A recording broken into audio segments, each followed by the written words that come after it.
Gideon Blackridge didn't knock. He never knocked. He rode his black horse straight through the front gate of Mercer Ranch like he already owned it, his hired guns fanned out behind him in a line that blocked the morning sun. Wyatt Mercer stood on his porch, jaw tight, watching the man pull up and smile, the kind of smile that had nothing friendly inside it. "Sell me the land, Mercer," Blackridge said, "or I'll take it anyway. Only difference is whether you walk away breathing." Wyatt didn't move, didn't blink. But the woman standing in the doorway behind him, the woman who had arrived on a train 3 days ago with one suitcase, 17 cents, and eyes red from crying, she stepped forward instead, and everything changed. If you've ever had someone fight for you when you'd stopped fighting for yourself, stay with this story. Subscribe to this channel right now, hit that like button, and drop your city or country in the comments below. I want to see how far this story travels. Because what happens next on the Mercer Ranch is something none of us will forget easily. The morning Wyatt Mercer rode to Haller Creek's train station, he wasn't in a good mood. He hadn't been in a good mood since 1879, and 4 more years hadn't improved things any. He tied his horse to the post outside the depot with more force than necessary, jerked his hat down against the October wind, and told himself this whole business would take 20 minutes, 30 at most. He'd look the woman in the eye, explain that his sister Margaret had made a terrible mistake without his knowledge or consent, hand her enough coin for a return ticket east, and be back at the ranch before noon. Simple. He'd been clear in the letter he sent after finding Margaret's arrangement. Short, direct, no room for misunderstanding. "The position has been filled. Your travel is not needed. Please do not come." Apparently the woman hadn't received it in time, or hadn't believed it. Either way, the train was pulling in now, iron wheels grinding against iron rails, and Wyatt positioned himself at the edge of the platform so there'd be no confusion about his intention. He wasn't there to welcome anyone. He was there to end something before it started. The platform filled up around him. A few ranch hands waiting on supply deliveries, old Doc Ferris collecting medicine crates, a couple of women from town who treated every train arrival like a social occasion. They chatted. They laughed at something. Wyatt stood apart from all of it, arms crossed, watching the passenger car doors. The first people off were a family with too much luggage and a screaming child. Then a salesman with a sample case. Then a preacher who looked like the road had beaten him half to death. Then the door at the far end of the car swung open. And Wyatt Mercer, who had not felt anything strongly in 4 years except anger and fatigue, felt something shift in his chest in a way he immediately distrusted. She wasn't what he'd expected. He didn't know exactly what he'd expected. Some desperate widow, maybe, heavy with need, scanning the platform with hungry eyes. Instead, this woman stepped down from the train like she was being careful not to trouble the steps. She was young. Not as young as Eleanor had been, but young enough. Dark hair pinned back under a hat that had seen better days. A coat that was clean but thin. Wrong for Montana October. She carried one suitcase, worn at the corners, and she held it with both hands in front of her like a shield. She looked at the platform. She looked at the faces. And for 1/2 second, Wyatt saw her expression, just before she schooled it into something composed. It wasn't excitement. It wasn't the hope of a woman arriving somewhere new. It was the look of someone who had already been told no too many times and was bracing herself to hear it again. She spotted him before he could look away. He didn't know how. He wasn't holding a sign, wasn't wearing anything particular. But her eyes found his face and stayed there, and something in her stillness told him she'd recognized him the same way a person recognizes a closed door. She walked toward him anyway. "Mr. Mercer." Not a question. Her voice was quieter than he'd anticipated, a little rough at the edges, like she was fighting to keep it level. "Miss Hart." He took his hat off. He didn't know why. Force of habit, the way his mother had raised him. He put it back on almost immediately. "I wrote you a letter. I received it 2 days after I'd already bought my ticket." She didn't say it with accusation, just stated it. "I couldn't afford to lose the fare." "How much was the ticket?" Something flickered across her face. Not pride exactly, more like a person calculating how much truth they can survive telling. One way was $4.60. "I'll pay you back the $4.60 and the return fare both." He pulled money from his coat and held it out. "There's a train east Thursday morning. I'll speak to the station master about your lodging until then." She looked at the money. She didn't take it. I don't have anywhere to go back to, she said. Wyatt kept his hand extended. That's not my problem to solve, Miss Hart. The words came out harder than he meant them to. He watched her flinch, just slightly, the smallest tightening around her eyes. And then she straightened up in a way that reminded him, painfully, of men he'd seen prepare themselves to take a bad hit. You're right, she said. It isn't. She reached out and took the money, counted it without embarrassment, which told him she'd had to count money carefully for a long time, and tucked it into her coat pocket. Is there a boarding house in town? Mrs. Calloway on Sutter Street. Tell her I sent you, she'll give you a fair rate. Rosalie Hart nodded once, picked up her suitcase, and walked away from him without another word. Wyatt stood there and watched her go, and that was when he noticed it. The way she was walking, her right ankle, she was compensating for it, putting weight on the outside of her foot, the way a person walks when something hurts, and they're trying hard not to show it. He didn't move for a moment. Then he said, Miss Hart. She stopped, turned halfway around. Your ankle. It's fine. It isn't. She turned fully now, and the look she gave him wasn't quite defiance. It was something more exhausted than that. I twisted it getting off the train in Billings. It'll be all right in a day or two. Did you eat today? The pause was too long, just half a second. But Wyatt had been reading silences for 41 years, and that silence told him everything. I'm fine, Mr. Mercer. That's not what I asked. She looked at him for a long moment. Then she looked away, down the platform, toward the street where Mrs. Calloway's boarding house waited 2 blocks and a painful walk away. Her jaw moved once, tightening and releasing. No, she said finally. Not since yesterday morning. Wyatt Mercer was not a charitable man.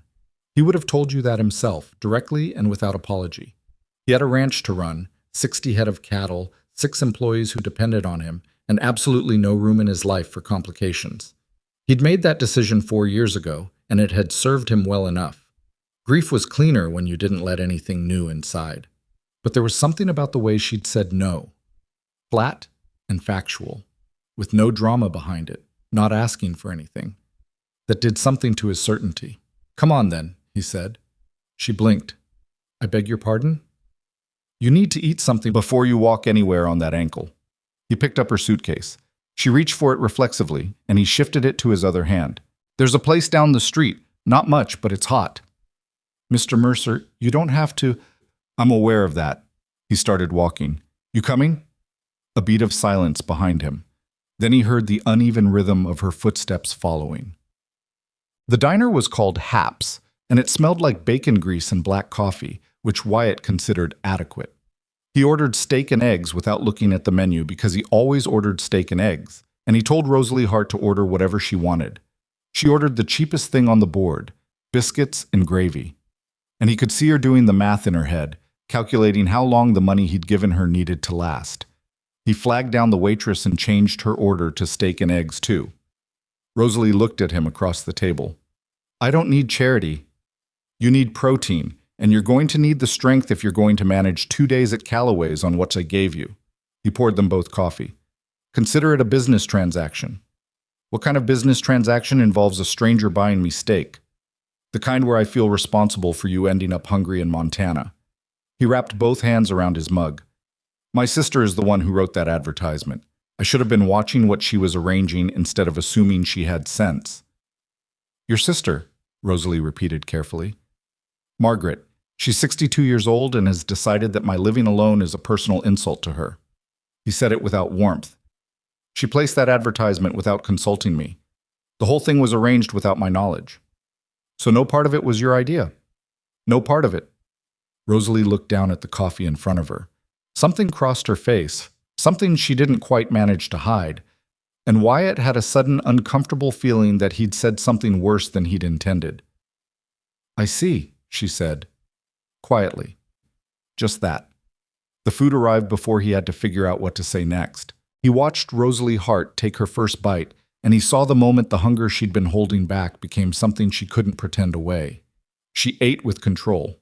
She wasn't a woman who'd lost her manners, but she ate the way a person eats who hasn't eaten enough in a while, and Wyatt felt something he hadn't felt in years. Shame. At himself. Not for sending her away. That was still the right decision, he told himself. He couldn't take in a stranger.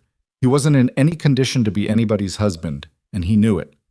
But for the letter, for the sharpness of it, for the fact that he'd written the position has been filled like she was applying to shovel stalls, not traveling 1,000 miles on $4.60 toward a life she'd hoped might be better than the one she was leaving. "Where were you before Philadelphia?" he asked. She looked up, seemed surprised he'd asked. "Ohio. Originally." A pause. "I came to Philadelphia for work." "What kind of work?" "Seamstress. For a garment house on Market Street." She cut a piece of steak with precision. "The house closed in March." "And before that?" Another pause. This one had more weight to it. "My husband died 18 months ago," she said. "That's before that." Wyatt set down his fork. He hadn't expected that. Margaret's letter hadn't mentioned so, but then Margaret didn't always share details she thought might complicate things. "I'm sorry," he said. "Thank you." She said it the way a person says it after they've said it so many times the words have worn smooth. He was sick for a long time. At the end, we'd used most of what we had on doctors. She didn't say it like she was asking for sympathy. She said it like she was explaining an accounting problem. "When the garment house closed, I was behind on rent, behind on nearly everything. And then my sister's advertisement. And then your sister's advertisement." A corner of her mouth moved. Not quite a smile, but close. It seemed like an answer. Instead, it was a train ride to Montana and a man telling you to go home. "Yes." She met his eyes directly. "Though I appreciate the steak." Wyatt felt something he hadn't expected. Something close to admiration. There wasn't self-pity in her, and there wasn't performance. She'd told him the worst of it, flat and plain, the way people tell the truth when they're too tired to dress it up. He picked up his fork again, ate, stared at the table, said something that surprised him completely. 3 days. She tilted her head. "I'm sorry?" "You can stay at the ranch for 3 days." He didn't look up. "Rest your ankle. Get your strength back. Then I'll get you to the station Thursday, and make sure you've got enough to get wherever you need to go." He stabbed at his eggs. "It's not charity. It's correcting a situation my family created. That's different." The silence stretched. He looked up. Rosalie Hart was watching him with an expression he couldn't read. Not gratitude exactly, though there was some of that. Something more complicated. Like a person who has learned to be careful about doors that open, because sometimes they're more dangerous than the ones that stay shut. 3 days, she said at last. 3 days, he confirmed. "And you won't—" She stopped, started again. "This is simply shelter." "That's all it is." She nodded once, like she was filing that information in a place where she kept things she needed to survive on. Then she picked up her fork again and finished her meal. Outside, the October wind hit the window of Hap's diner and rattled the glass in its frame, and somewhere out past Haller Creek, 60 head of cattle stood in a field that was about to become the center of a war. Neither of these two people could see coming yet. The ride back to Mercer Ranch was 20 minutes of uncomfortable quiet, Rosalie's suitcase in the back of the buckboard, the horses moving at a steady trot down a road that got emptier the further they went from town. Wyatt drove without speaking. He'd said more in the last hour than he normally said in a week, and he was already regretting most of it. Rosalie didn't attempt to fill the silence. He noticed that. A lot of people couldn't stand quiet. They'd pour words into it to make themselves feel less exposed. She sat beside him on the bench with her hands folded in her lap and looked at the land as it spread around them, and she didn't say a word. He wondered what she saw. Him, it was just home. Brown grass and pale sky and fence line stretching into distance. But she'd come from cities. Philadelphia streets and Ohio towns. He wondered if Montana felt enormous to her, or empty, or both. "It's big," she said finally, like she'd heard the thought. "Gets bigger when you live on it." "Does that mean better or worse?" He considered. "Depends on the day." She nodded, went back to looking. They pulled into the ranch yard 10 minutes later, and the first face Wyatt saw was old Pete Dunbar, his lead hand, leaning on the fence post watching the buckboard come in with an expression that wasn't even pretending to be neutral. Pete was 63, had been at Mercer Ranch for 12 years, and considered himself entitled to opinions about everything. "That the missus?" Pete called out. No, Wyatt said flatly, climbing down. Guest, 3 days. Keep the hands informed. Pete looked at Rosalie with a measuring eye that wasn't unkind. Ma'am. Good morning, Rosalie said. She looked around the yard, the barn that needed paint, the fence rail on the east side that was sagging, the rusted equipment near the tool shed, and Wyatt watched her look and felt, unreasonably, like he was being judged. She wasn't judging him. He'd find that out later. She was cataloging. There was a difference, but he didn't know it yet. He showed her to the spare room on the ground floor, the one that had been the sewing room before Eleanor, before everything. He'd emptied it out years ago but never repurposed it, and it still had that hollow feeling of a space that used to mean something. He set her suitcase inside the door. There's water in the pitcher, outhouses around back.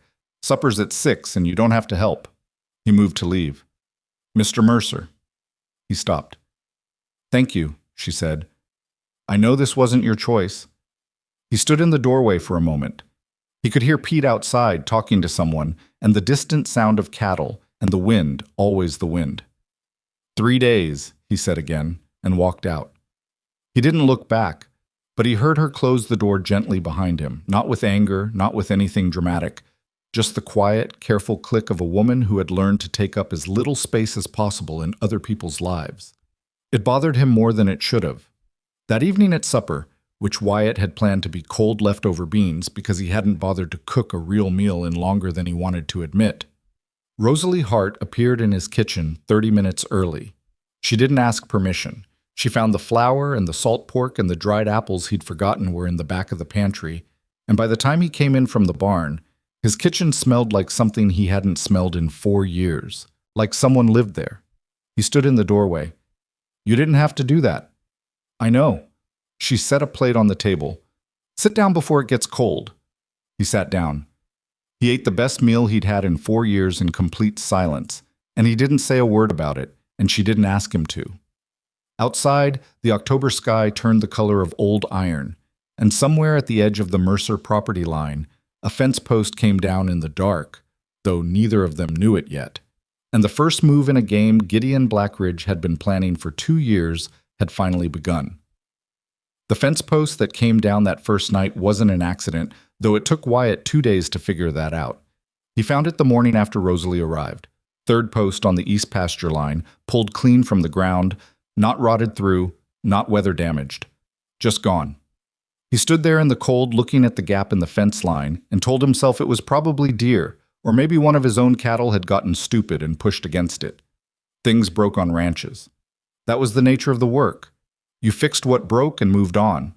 He fixed it himself before breakfast and didn't mention it to anyone. What he did notice, coming back across the yard, was that smoke was already rising from the kitchen chimney. Not just the thin thread of a banked fire catching, real smoke, the kind that meant someone had been up for a while. He checked his watch. 5:43 in the morning. He pushed open the kitchen door, and Rosalie was at the stove, her dark hair not yet pinned properly, one sleeve rolled up past the elbow, stirring something in the big pot he hadn't used since Eleanor died. She had the ranch ledger open on the table beside her coffee cup, which struck him as strange enough that he stopped in the doorway. You're reading my books, he said. She didn't startle, just looked up with the calm of someone who had already decided how to handle this conversation. They were on the shelf in the front room. I hope that's all right. Those are private records. I know. She didn't apologize. Your accounts receivable from the Billings buyer are 3 months behind, and he owes you for 42 head. She turned back to the stove. I wasn't prying. I couldn't sleep, and I needed something to do with my hands. Numbers settle my mind. Wyatt crossed the kitchen and looked at the ledger. She'd made notes in the margin, small, precise handwriting, flagging the outstanding amounts. The numbers were right. He knew they were right because he'd been carrying the same irritation about them for 3 months and hadn't done anything about it. I'll write the letter today if you want, she said. To the Billings buyer. I know how to write a collection letter that gets results without starting a fight. He looked at her. Why would you do that? Because I'm sitting in your house eating your food, and it seems like a fair exchange for 3 days. She ladled oatmeal into a bowl and set it on the table without being asked. Also because I'm very good at it, and it'll bother me not to if I've already seen the problem. Wyatt sat down. He didn't tell her to write the letter. He didn't tell her not to. He ate his oatmeal and looked at the ledger and thought about the 42 head that Calhoun and Billings had been sitting on paying for, and said nothing. The letter was on his desk by noon. He read it twice. It was the most effective piece of correspondence he'd seen in years. Polite on the surface, precise underneath, and carrying the unmistakable implication that the writer knew exactly what she was owed and would pursue it through whatever channels became necessary. No anger, no threats, just the clear, cold weight of documentation. He folded it and put it in the envelope she'd already addressed. He didn't tell her it was good, but he mailed it. That was day 2. Day 3 arrived with a gray sky and a wind that smelled like the first snow still a few weeks away, and Wyatt spent the morning waiting for Rosalie to start asking about Thursday's train. She didn't. She was in the vegetable garden, or what had been a vegetable garden 2 summers ago, before he'd stopped maintaining it, pulling dead growth and sorting through what remained with a focused efficiency that made Pete Dunbar stop what he was doing and watch her from across the yard. Pete wandered over to Wyatt eventually, the way Pete always wandered, with a coffee cup in his hand and an opinion already formed. "She planning on staying?" Pete asked. "No." Pete sipped his coffee. "Because she's got that garden laid out different than before. Put the dead rose at the edge, healthy root structures in the middle. That's not 3-day thinking." "She's organized," Wyatt said. "It's how she's built." "She knows she's leaving Thursday?" Wyatt didn't answer that. Pete made a sound that wasn't quite a word and wandered back to whatever he'd been doing. The problem, and Wyatt recognized it as a problem with the same grim clarity he recognized fence problems and water problems and cattle problems, was that Rosalie Hart had done something in 3 days that he hadn't managed in 4 years. She'd made the ranch feel like a place where a person could breathe, not by changing anything dramatic, not by being cheerful or chattering at him, by doing the small exact things that kept a household from feeling like it was in the process of dying. She'd fixed the hinge on the pantry door that had been squeaking for a year and a half. She'd sorted through the supply shed and made a list, without being asked, of what was running low before winter hit.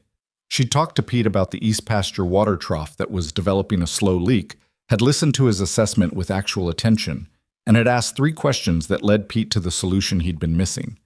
Pete had been insufferably pleased about this and had mentioned it to Wyatt twice. None of it was dramatic. None of it was designed to impress anyone. She just saw what needed doing and did it, and Wyatt was beginning to understand that this was simply who Rosalie Hart was.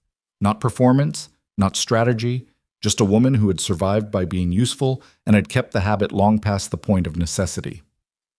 Thursday morning came. Wyatt hitched the horses to the buckboard at 7. He went to find Rosalie to tell her it was time to go, and found her in the kitchen with her coat on and her suitcase by the door, already ready. Of course she was. She'd probably been ready for an hour.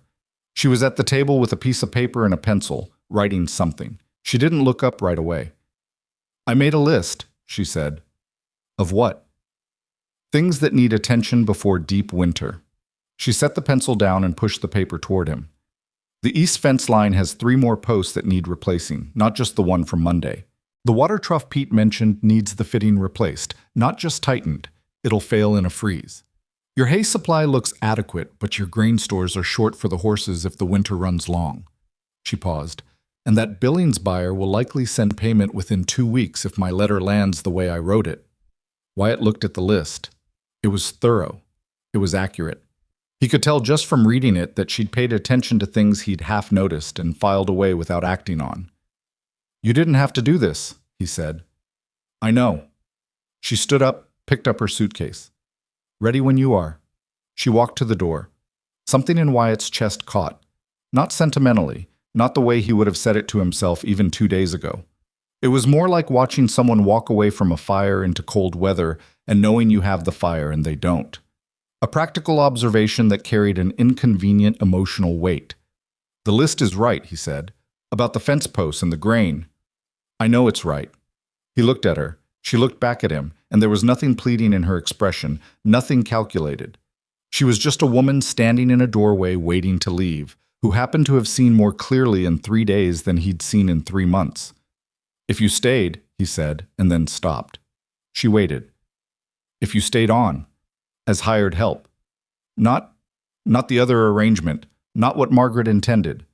He was making a worse job of this than he'd like. There's real work here, the kind you've been doing. I'd pay a fair wage. You'd have the room. Rosalie was quiet for longer than was comfortable. That's not the arrangement your sister made, she said carefully. I know what arrangement my sister made. I'm making a different one. And the men on this ranch, the hands, they'd have questions. I'll handle the hands. Another silence. She set the suitcase down. Not a decision, just a rest. I'd want it clear, she said, in writing if possible, what the work is and what it isn't. That's fair. And I'd want it understood that I'm not here waiting to be convinced of anything. She said it steadily, no accusation in it, just clarity. I'm not a consolation prize and I'm not a project. If I stay as a working member of this ranch, same standing as any of your hands. Same standing and better pay, since you're managing records. Something shifted in her expression, the smallest softening, quickly controlled. All right, she said. All right, he said. She picked up her suitcase and carried it back down the hall to the room she'd been using, and Wyatt stood in the kitchen and looked at the list she'd left on the table and thought about what he'd just done. Pete appeared in the doorway 3 minutes later, because Pete had the instincts of a man who had spent 63 years knowing when something significant had happened in his vicinity. She's staying? Pete asked. She's staying. Pete nodded, thoroughly unsurprised. Good, I'll let the boys know. Tell them she's hired help, same as anyone. Sure, Pete said, in a tone that communicated that he would tell them exactly that, and they would all understand it meant something else entirely. He disappeared before Wyatt could address this. The letter from Calhoun and Billings arrived 11 days later with a bank draft for the full amount plus a stilted apology that managed to blame the delay on a clerical error, which was the kind of lie a man told when he'd been caught and wanted to preserve some dignity. Wyatt laid the draft on the kitchen table where Rosalie was working on the month's supply tallies. She looked at it, looked at him. Told you, she said. You did. He poured himself coffee. You want to write a thank you letter, or should I handle it? Write it yourself. He needs to know the ranch owner saw it directly. He wrote the letter that afternoon. It was not as good as hers. He didn't mention this. The weeks that followed had a rhythm to them that Wyatt hadn't felt in years. Not comfortable exactly, not easy, but purposeful. Rosalie fell into the work of the ranch the way water finds level, without announcement, without friction, following the shape of what needed doing. She reorganized the supply records into a system that actually made sense. She wrote to 3 other buyers Wyatt had been in loose arrangements with and formalized those arrangements into proper written contracts, which made Pete say things like, now that's just good business, and why didn't we do this years ago? She learned to ride. Not well, not yet, but she learned without complaint and with a focused determination that the horses seemed to respect more than she knew. She also grieved. Wyatt noticed that, though she hid it the way people hide things they've decided to carry privately. Some nights he'd come in from a late check on the cattle and the lamp in the kitchen would still be burning, and she'd be at the table with nothing in front of her, just sitting with whatever was inside her. He never said anything. She never explained. They both understood that some weight didn't require an audience. He found himself watching her, though. Not with intent. He was too honest with himself to dress it up as anything other than what it was. He watched her the way a man watches something he doesn't understand and is slightly afraid of understanding. She was nothing like Eleanor. Eleanor had been warm in an open way, quick to laugh, easy with affection. Rosalie was warmer than she appeared, but kept the warmth behind something careful, something earned. You didn't get her full attention by accident. You got it by doing something worth her noticing. The ranch hands had sorted her out within the first week. Buck and Hector, the youngest 2, both under 30, both with more energy than judgment, had initially treated her with the slightly sideways courtesy men sometimes gave women in places where women weren't expected. Rosalie had handled this by asking Buck a direct question about the cattle rotation schedule, listening to his answer with full attention, pointing out a gap in his logic that he couldn't argue with, and never being superior about it. By the end of the second week, Buck was voluntarily bringing her the rotation records each morning, and Pete had stopped feeling like he needed to translate between them. It was Hector who caused the first real friction. Hector Reyes was 26, good with horses, and had a sloppy relationship with record-keeping that Rosalie's arrival had exposed in uncomfortable detail. He'd been running supply purchases through a shorthand system that made sense to him and nobody else. And when Rosalie asked him to explain 3 line items from September that didn't reconcile with the actual inventory, he'd gotten defensive in the way young men get when they're embarrassed and trying not to show it. "I run supplies the way I always have," he said. "Mr. Mercer never had a problem with it before." "Mr. Mercer wasn't looking at it before," Rosalie said. She kept her voice neutral. "I'm not saying anything was done wrong. I need to understand the system so I can record it accurately. Maybe the system's fine and you just don't know it yet." "Maybe," she agreed. "Walk me through it." He did. Grudgingly, arms crossed, the posture of a man who'd decided to prove a point. And somewhere in the middle of the explanation, with Rosalie asking quiet questions and not reacting when he was short with her, his defensiveness started to run out of fuel. By the end, he was showing her a shorthand notation for the grain supplier that was, she admitted, actually more efficient than what she'd have designed herself. She told him so directly. He blinked. "You think?" "I do. Let me show you how to integrate it with the main ledger and it'll work better than either system alone." After that, Hector brought her coffee in the mornings without being asked. She pretended not to notice, which was the kindest thing she could have done. Wyatt watched all of this from the edges, which was where he watched most things. And he felt something accumulating in him. Not love, not yet, nothing he was willing to call that, but a kind of recognition. The recognition that here was a person who operated at a level of decency and intelligence that he'd stopped believing he'd encounter again, and that the space she was filling in the ranch had been empty for a very long time. He didn't say any of this. He was not a man who said things like this. But he fixed the squeaky board on the porch steps, the one she stepped over every morning coming out for air, without mentioning it. And one evening when he came in and found her struggling with the lamp that had a faulty mechanism. She couldn't get to draw right. He fixed it for her and she said thank you. And he said it was nothing. And they both stood there for a moment in the kitchen, in the good light from the fixed lamp, and didn't say anything else. These were the language they had for now. Small repairs. Fix things. A kind of conversation conducted entirely in practicality. The first snow came in mid-November, earlier than usual, and it was during the first snow that Wyatt noticed she was wearing the same coat she'd arrived in. The thin one, the wrong one for Montana. He didn't say anything that evening. The next morning, he went through the storage in the back of the barn and found Eleanor's winter coat, the heavy one, the sheepskin-lined one that Eleanor had bought in Helena the winter before she got sick. He'd kept it folded in a cedar chest for 4 years. He didn't know why. He knew it would never be worn again. He stood there looking at it for a long time. Then he took it inside and set it on the kitchen table with a note that said only, "Wool lining, better for deep cold." When he came in from the afternoon chores, the coat was gone from the table. Rosalie was in the kitchen making supper, wearing it. She didn't say anything about it. He didn't either. But she glanced at him once, briefly, and there was something in her eyes that was too complicated to name and not complicated at all. And Wyatt looked away at the window and stayed there until his face did what it was going to do, and then settled back into something he could show people. That was early December. And by then, had you asked anyone on the Mercer Ranch what was happening between the boss and the woman he'd hired to manage his records, they would all have told you the same thing, that it was nothing, that they were just getting on with the work, that there wasn't anything there. And every single one of them would have said it with a straight face, and every single one of them would have been lying. It was Pete who first noticed the signs. Not of anything between Wyatt and Rosalie. Pete had noticed that from week 2 and filed it under Wyatt's problem to figure out. What Pete noticed in mid-December was something colder. 2 more fence posts down on the north line, in a section the cattle never pushed against. A water gate on the upper creek opened overnight so the cattle spent the cold hours without access to the lower pasture. Nothing catastrophic, nothing that couldn't be explained by weather or age or bad luck. But Pete had been on too many ranches for too many years to see 3 separate things go wrong in 3 separate locations in 4 weeks, and call it coincidence.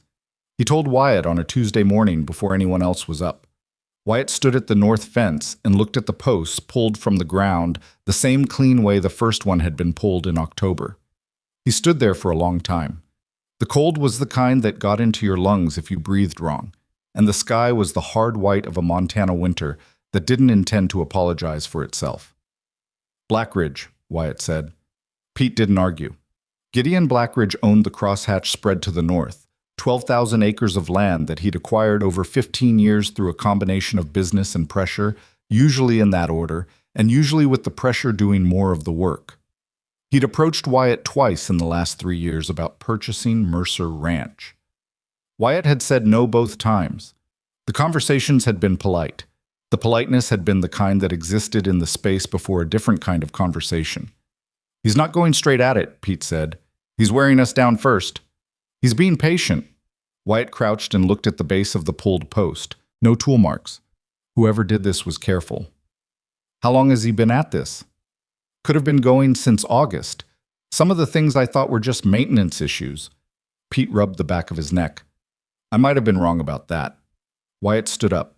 His knee ached in the cold the way it had since a horse came down on it 6 years ago, and the ache today was worse than usual, which told him the weather was about to get worse. He looked north, across the fence line, toward where crosshatch land started beyond the ridge. "Don't tell the hands yet," he said. "They'll figure it." "I know. But I want to know what I'm dealing with before we start stories going. Scared men make mistakes." Pete nodded slowly. "What about—" He stopped. "What?" "Rosalie. She knows these books better than anyone. If Blackridge has been at this longer than we think, there might be patterns in the losses that she'd see." Wyatt was quiet for a moment. Not because Pete was wrong, because Pete was right, which made the answer uncomfortable. "I'll talk to her," he said. He didn't, that day. He came close twice, and both times something stopped him. A stubbornness that he recognized as being less about strategy and more about not wanting her in the middle of something dangerous. Which was irrational, he told himself, because she was already in the middle of it simply by being on this ranch. But wanting something to be rational didn't make you feel it rationally. She came to him instead.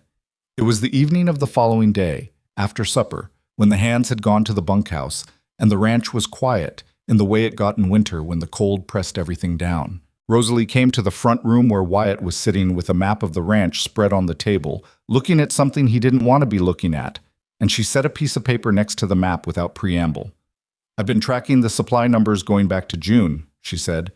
"Not everything lines up with weather or accident." He looked at her.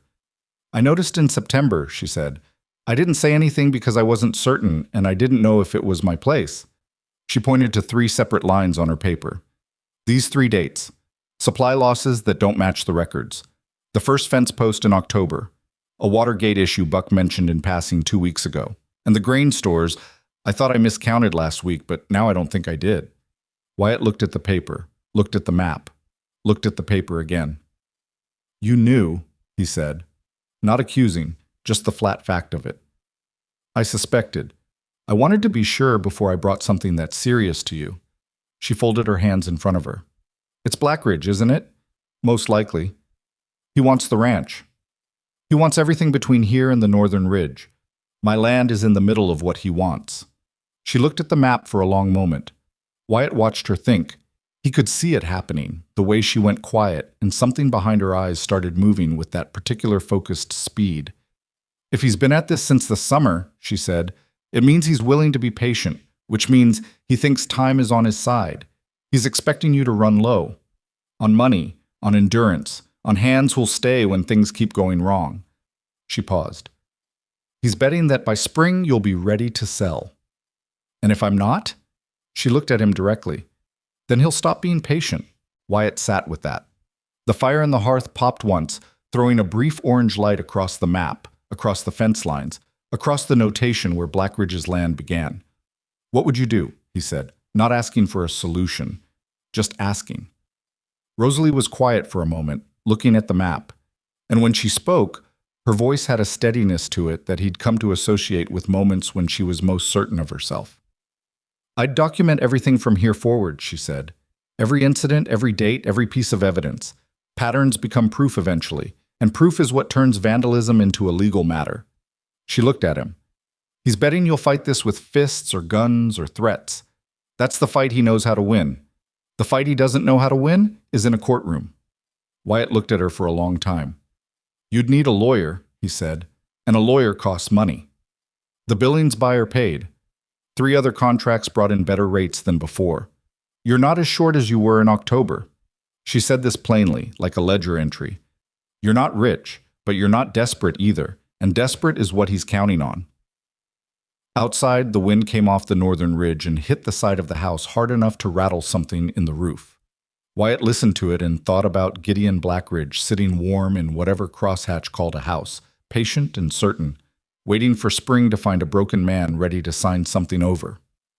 "Start the documentation," he said. "I already started it," she said. "I started it in October." He looked at her. Something passed between them that wasn't sentiment and wasn't strategy and wasn't the careful, practical thing they'd been building for 2 months. It was something more direct than that. A recognition, the kind that happens when two people who have both been running on their own reserves for a long time realize they're standing in the same territory. Wyatt looked back at the map. He didn't say anything, but he didn't send her out of the room.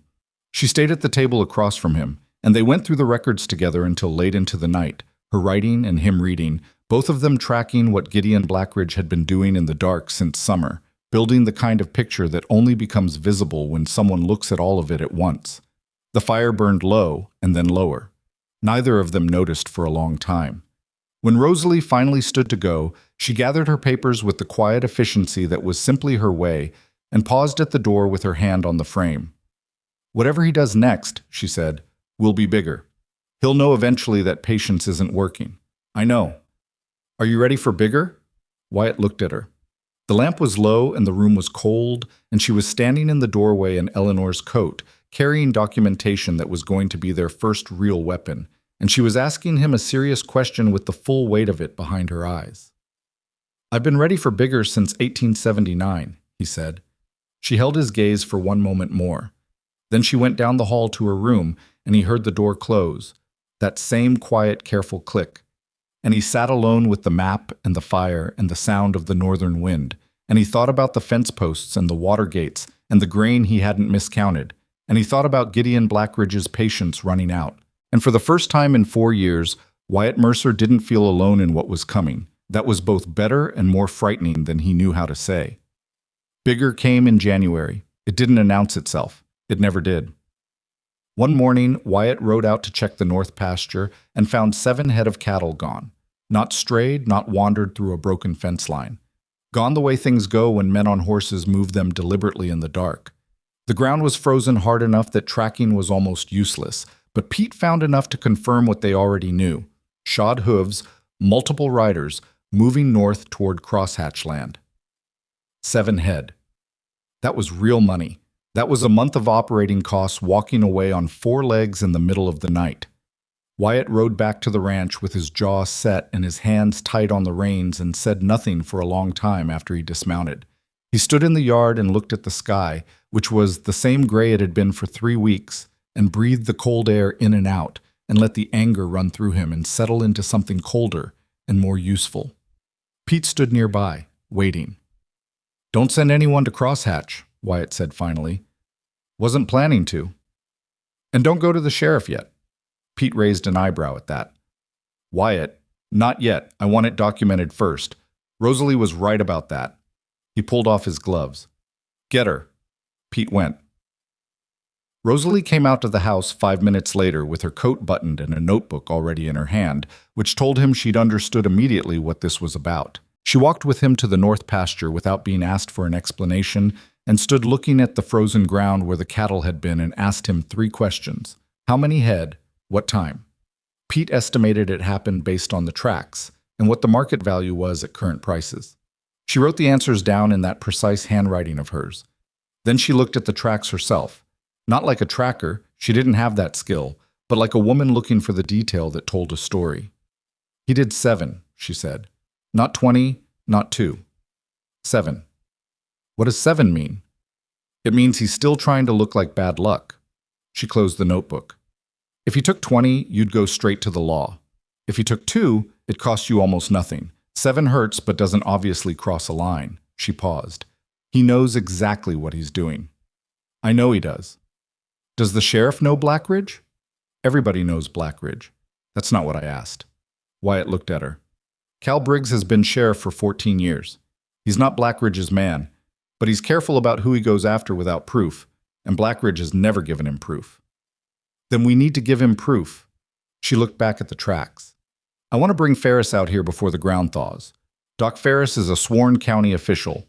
If he signs a statement documenting the physical evidence, that carries legal weight the sheriff can act on. Wyatt was quiet a beat. You know county law. My husband was involved in a property dispute in Ohio. I spent 6 months learning things I'd rather not have needed to know. She said it flatly, the way she said most things that had a hard history attached. Let me handle the documentation. You focus on keeping the hand steady and the remaining cattle accounted for. He did. She did. Doc Ferris came out the following day, grumbling about the cold, and signed a statement that Rosalie had already drafted by the time he arrived. She walked him through the site with a patience that Wyatt could see Ferris responding to. The old doctor wasn't easy with people as a rule, but Rosalie had a way of presenting information that made a person feel intelligent for understanding it, which was a rarer skill than it sounded. The documentation grew. December's incidents, October's fence posts, the Watergate, the grain discrepancy. Rosalie had organized it all into a clear chronological record with attached witness statements from Pete, from Buck, from Hector, cross-referenced with supply records and purchase dates. She'd even written to the Territorial Land Registry Office asking for copies of boundary surveys, which had arrived and confirmed that 2 of the incidents had occurred specifically on documented Mercer land. She put it all in a leather folder and set it on the kitchen table and said, "This goes to the sheriff." Wyatt looked at it, picked it up, set it back down. It's not enough to charge him. Not enough to charge him yet, she agreed. But it's enough to put Briggs on notice. Enough to make Blackridge know that someone is watching and recording. He's been operating in the dark because he assumed nobody here was organized enough to be watching. And now? Now he knows someone is. She looked at him steadily. That'll make him angry. I want you to be ready for that.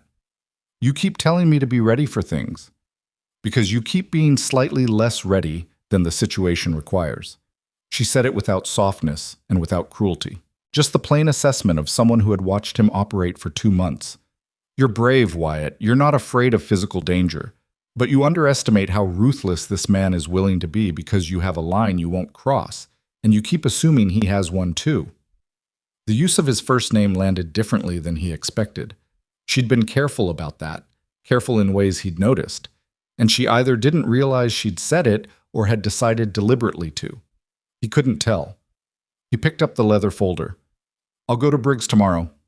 I'll write you a summary page to give him. Clear and brief, 1 page. Sheriffs read summaries first. He almost said, I know how to talk to a sheriff, but stopped himself because the honest truth was that Rosalie Hart had turned out to be better at this particular kind of fighting than he was. And arguing with someone better than you at something was a waste of time he couldn't afford. 1 page, he said. The summary page was ready before supper. Sheriff Cal Briggs was a big man, red-faced from the weather and white-haired under a hat that had been the same hat for 20 years. He listened to Wyatt in his office with the patience of a man who had learned the hard way that the first version of a story was usually incomplete, and he read Rosalie's summary page once, then went back and read it again more slowly. This was put together by that woman out at your place, he said. Her name is Rosalie Hart. She manages our records. Briggs set the page down. This is thorough. There's more, the full documentation if you need it. I'll need it eventually. The sheriff leaned back in his chair. You understand I can't go to Crosshatch on this. Not enough to hold in court. I'm not asking you to go to Crosshatch. I'm asking you to be aware. Briggs looked at him for a long moment. He and Wyatt had known each other for 15 years. Not friends exactly, but the kind of known that came from living in the same county through the same hard things. There was something in the sheriff's expression now that was measuring and careful. Blackridge has been on my list for a long time, Briggs said. Never enough to do anything about it. But it's a long list. He tapped the summary page. If whoever put this together keeps putting things together like this, we might eventually get somewhere. She will, Wyatt said. The drive back from town was cold and quiet, the road hard with packed snow, and Wyatt thought about what somewhere meant and what it was going to cost to get there. He came home to find the ranch hands gathered in the yard with an energy that was different from their normal end-of-day tiredness. Buck was talking fast, and Hector was listening with his arms folded, and Pete was standing slightly apart from both of them with an expression that meant he'd already formed his opinion and was waiting for Wyatt to arrive so he could deliver it. What happened? Wyatt said. not a question. "Ryder came," Pete said, "while you were in town. Didn't come to the house, came to the edge of the property line on the north side. Hector saw him." Hector stepped forward. He was 26, but he'd gone older in the face in the last month, the way young men do when something real is pressing down on them. Big man, gray coat, didn't have a crosshatch brand on his horse that I could see, but he wasn't local. He just sat there on the North Ridge for maybe 10 minutes and watched. Then he left. By himself? As far as I saw. Wyatt looked north, though there was nothing to see from here. "He was counting," he said. "Counting what?" Buck asked. "How many of us? What we've got? Where we're positioned?" Wyatt turned back. Blackridge is moving to a different phase. The hands absorbed this. Buck chewed on it visibly. Hector's jaw went tight. Pete just watched Wyatt with the steady attention of a man who trusted the assessment even when he didn't like it. "What does that mean for us?" Buck said. "It means I need every man alert and paired up for chores. Nobody works the outer pastures alone from here forward." Wyatt said it flatly, no drama in it, and nobody does anything without telling Pete first. No independent decisions about fences or livestock or anything else. "We fighting or we waiting?" Hector asked. "We're doing both," Wyatt said, "and we're doing it smart." He went inside. Rosalie was at the kitchen table where he'd left her that morning, but the papers were different now. She'd been pulling together something he hadn't asked for. She looked up when he came in, read his face before he said a word, and said, "Tell me." He told her about the rider. She listened without interrupting, which was one of the things about her that he'd come to value more than he could easily explain. She didn't fill in his pauses with guesses or try to redirect him toward her own conclusions. She listened until he was finished and then sat with it for a moment. "He's recalculating," she said. "The documentation spooked him. Someone told him you went to Briggs." "Town talks." "It does." She looked at her papers. "He's going to accelerate." "I know." "Whatever he does next, it won't be subtle." She paused. "He might go after the hands directly. Try to pick them off. Make working for Mercer Ranch feel more dangerous than it's worth." Wyatt sat down across from her. The kitchen was warm and smelled like coffee and something she'd had on the stove all day. And outside the night was coming in fast and cold the way Montana nights did in January. And he sat in this room that was starting to feel like something again and thought about his men being threatened on his behalf. "I won't put them in danger," he said. "You're not putting them in danger. Blackridge is." She said it firmly. "Don't take responsibility for what he does. That's what he wants. He wants you to feel so guilty about the risk to your people that you sign something to protect them." Wyatt looked at her across the table. "You know how he thinks." "I know how men who use other people as leverage think," she said. Something in her voice had gone slightly flat, and he understood that this knowledge came from somewhere specific, something in the Ohio history she didn't elaborate on. "He'll make this personal. He'll make it about people you care about rather than property you own. Because property is replaceable in a way that people aren't, and he knows you know that." "Then what do I do when he goes after people instead of fences?" She looked at him, held the look steady. "You let me handle the part that doesn't involve guns," she said. What Rosalie hadn't told him, what she'd been sitting with for 3 days before she'd figured out what to do about it, was the letter. It had arrived 4 days after the rider appeared on the North Ridge, slipped under the front door sometime before dawn so that she'd found it when she came down at 5:40 to start the coffee. No envelope, just a single folded piece of paper with her name written on the outside in a hand that was deliberate and unhurried. "Miss Hart, you are not from here and have no part in this. The wisest thing for a woman in your position is to leave before circumstances make leaving more difficult. This is advice offered once. No signature. Not that it needed one." She'd stood in the cold kitchen holding the paper and felt the old fear move through her. The fear that was always there underneath the practical surface of things.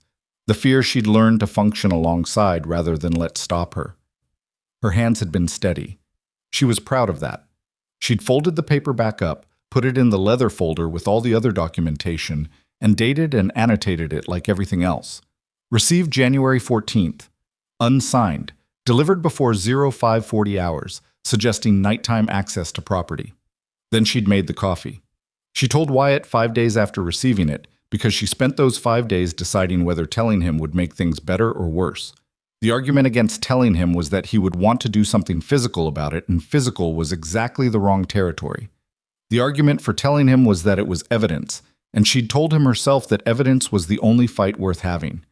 Evidence won. She showed him the folder entry, including the annotated letter. He read it. His face did things while he read it.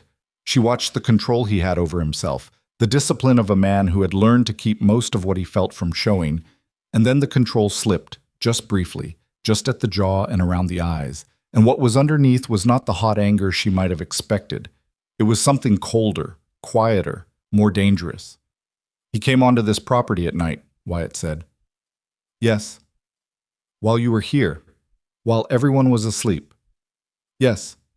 He set the folder down very carefully, which told her more about the state of him than if he'd thrown something. "Why didn't you tell me immediately?" "Because I knew you'd want to ride to Crosshatch." "I still want to ride to Crosshatch." "I know.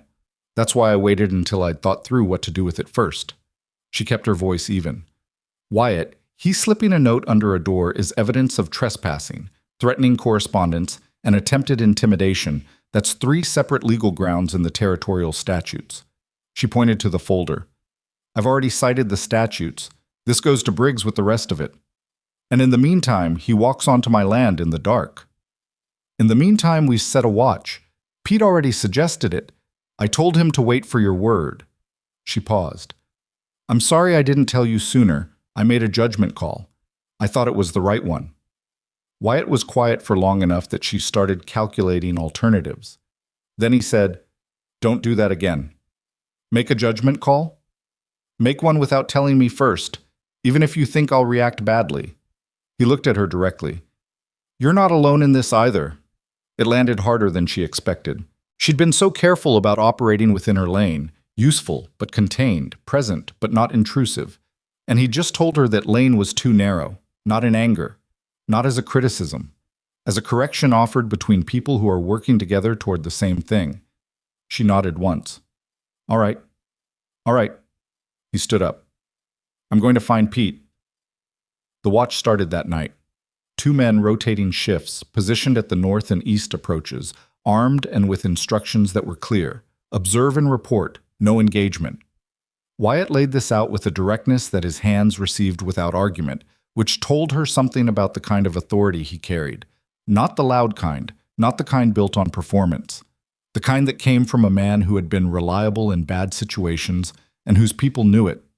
She watched him that night through the kitchen window as he spoke to the men in the yard, and she thought about the letter and about what it meant that Blackridge had targeted her specifically. Not the hands, not Pete, her.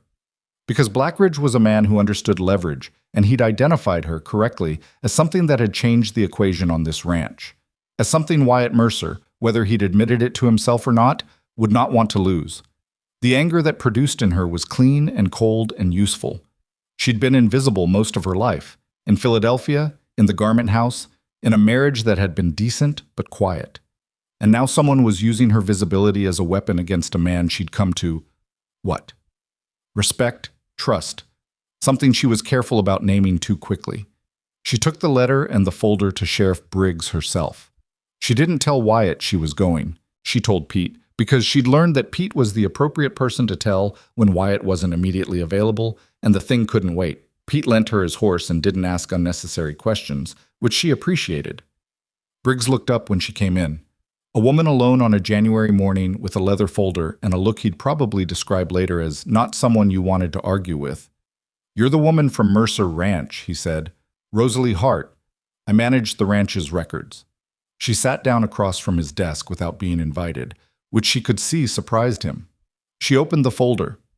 "I received this 5 days ago." She placed the letter in front of him.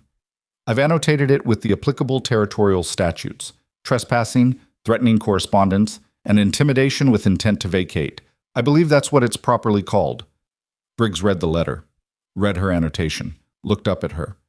"You're not from here," he said. "No. Does that matter?"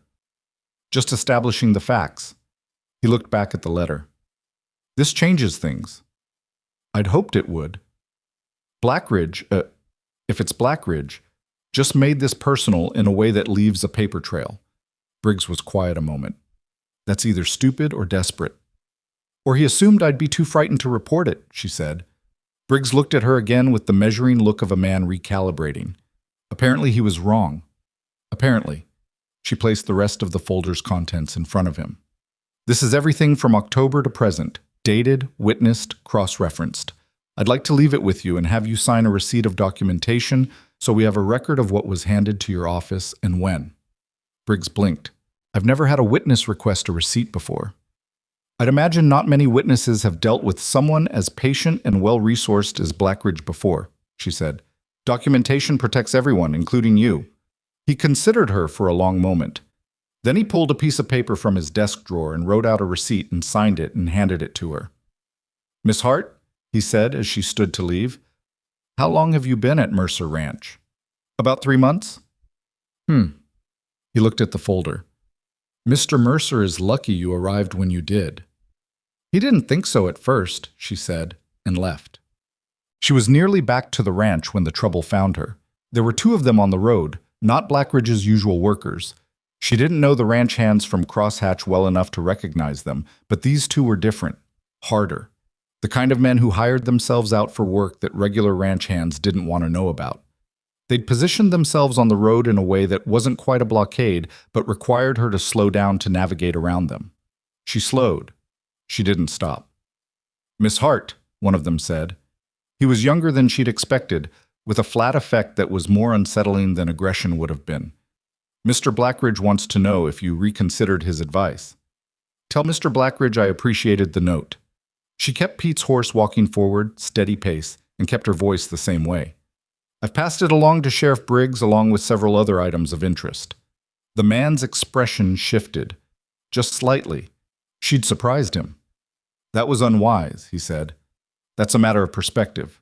She was alongside them now, not stopped, still moving. If you're going to threaten me, do it specifically so I can add it to the documentation. Vague implications aren't as useful. The second man laughed, startled out of it, genuine, which was oddly reassuring. He looked at his partner like he didn't know what to do with her. She kept riding. She did not let herself breathe fully until she'd rounded the next bend and was out of their sight line, and then she let the air out of her lungs slowly and told her hands to stop shaking, and they mostly complied. Pete was at the gate when she came in, and one look at her face told him something had happened. She told him about the 2 men on the road, factually, without embellishment. Pete's expression went through several things in quick succession and arrived at a controlled fury that looked a lot like Wyatt's version of the same thing. I'm telling him, Pete said. I know. Wyatt was in the barn when Pete brought him to her, and he came out still holding a brush he'd been using on one of the horses, which told her she'd interrupted something. He listened to her account the same way he listened to everything, completely, without interrupting. And when she finished, he stood there and she could see him working through the calculation of what to do with it. You went to Briggs alone, he said. I had time, and the information was time-sensitive. You got stopped on the road. Yes. By 2 men who work for Blackridge. Presumably. He set the brush down on the fence rail, very deliberately. Rosalie. I'm fine. I can see you're fine. That's not... He stopped, pressed his lips together, started again. I need you to stop making unilateral decisions about your own safety, please. The please landed differently than everything else.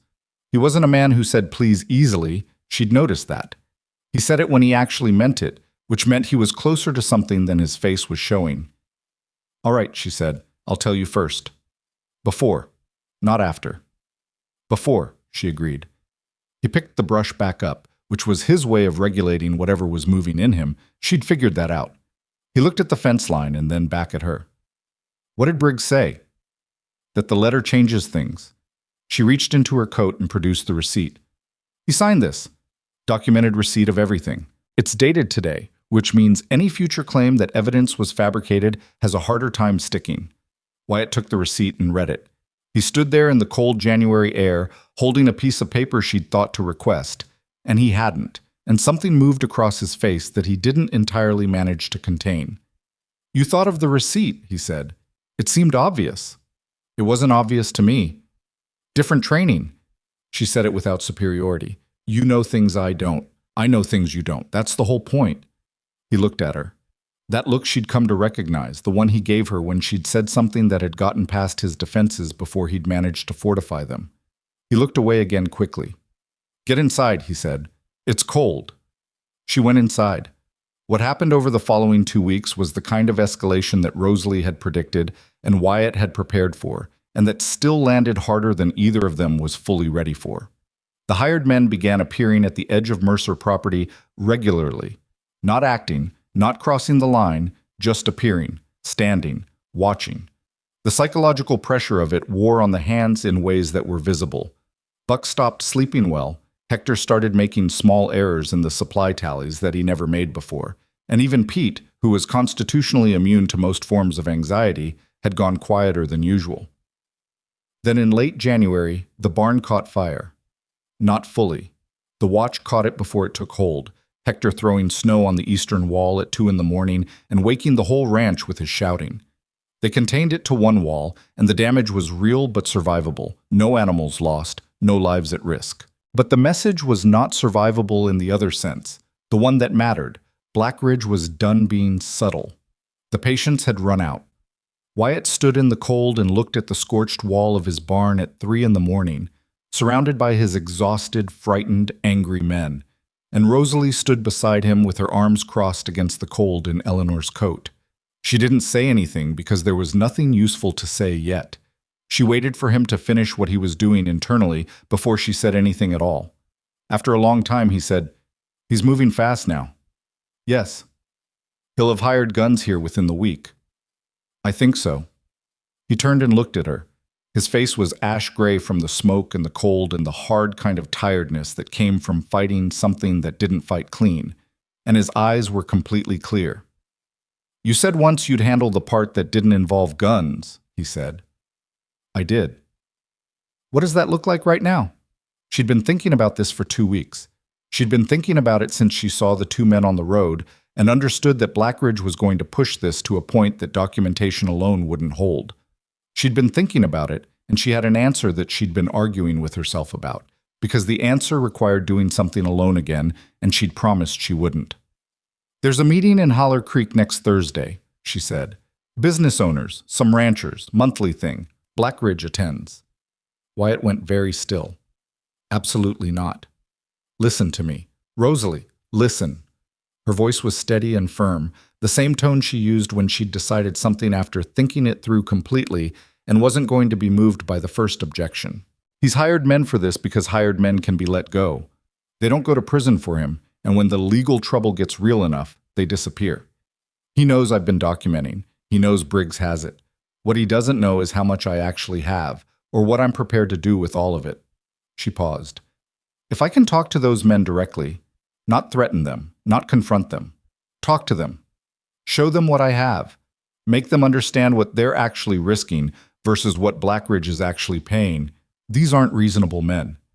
Every man is reasonable when you show him that the alternative to reason is prison." She held his gaze. "They don't know who I am. They know I'm the woman at Mercer Ranch. They don't know what I've been building for 3 months. And Blackridge doesn't know either, not all of it." The burned barn wall creaked in the cold behind them. Wyatt looked at her for a long time. "You ride into town alone," he said slowly, "and walk into a room with Blackridge and his hired men and show your hand. Not all of it, enough. And you think that works?" "I think it has a better chance of working than anything involving guns," she said, "because guns give him an excuse. Legal documentation and witnesses, and a sheriff who's already holding our folder. That takes away every excuse he has." The hands were drifting back toward the bunkhouse now, the immediate crisis over, the adrenaline draining out of men who needed sleep. Pete lingered near the barn, not looking at them but aware of them, the way Pete always was. Wyatt looked at the sky, breathed in, out. "I'm coming with you," he said. "No, your presence changes the dynamic. He'll make it about land and pride and the history between you. I need to make it about the law." "Then I'm waiting outside." She looked at him. "You'll wait outside?" "Close enough to hear trouble." He met her eyes. "That's not negotiable." She thought about arguing, decided this was the hill she didn't need to die on. "Close enough to hear trouble," she agreed. He nodded once. They stood in the cold at 3 a.m, with the smell of smoke around them and the long Montana dark pressing in from every direction. And something had shifted between them in the weeks since December, and neither of them had named it, and neither of them was going to name it tonight, but it was there. It was there in the way he'd said please, in the way she'd learned to say, "I'll tell you first," in the way they'd both stayed up past midnight more nights than she could count, going through records and strategy and the slow, difficult business of building a defense out of paper and principle, and had not said anything about what it felt like to sit across a table from someone who understood the weight of what you were carrying. It was there the way most true things were there, sideways, half visible, not ready to be looked at directly. Thursday was 6 days away. Rosalie went back inside and sat at the kitchen table with her folder and added the fire to the record, dated and timed and described in precise language. And she thought about a room full of hired men and the documents she had, and what she was going to say to make each one of them understand that working for Gideon Blackridge was a worse risk than Gideon Blackridge had led them to believe. She was frightened. She knew she was frightened because she was very cold and the kitchen was warm and the coldness wasn't from outside. She kept writing anyway. Outside, Wyatt Mercer stood in his yard for a long time after she went in, looking at his burned barn wall, and he thought about a woman who had arrived with 17 cents and one suitcase and had in 3 months built something he couldn't have built without her. And he thought about Thursday, and he thought about what it had cost her to be brave so consistently, and how rarely anyone in her life seemed to have stood on a road to make sure she got home safe. And he decided then, quietly, without saying it to anyone, that whatever else happened, that particular thing was going to change.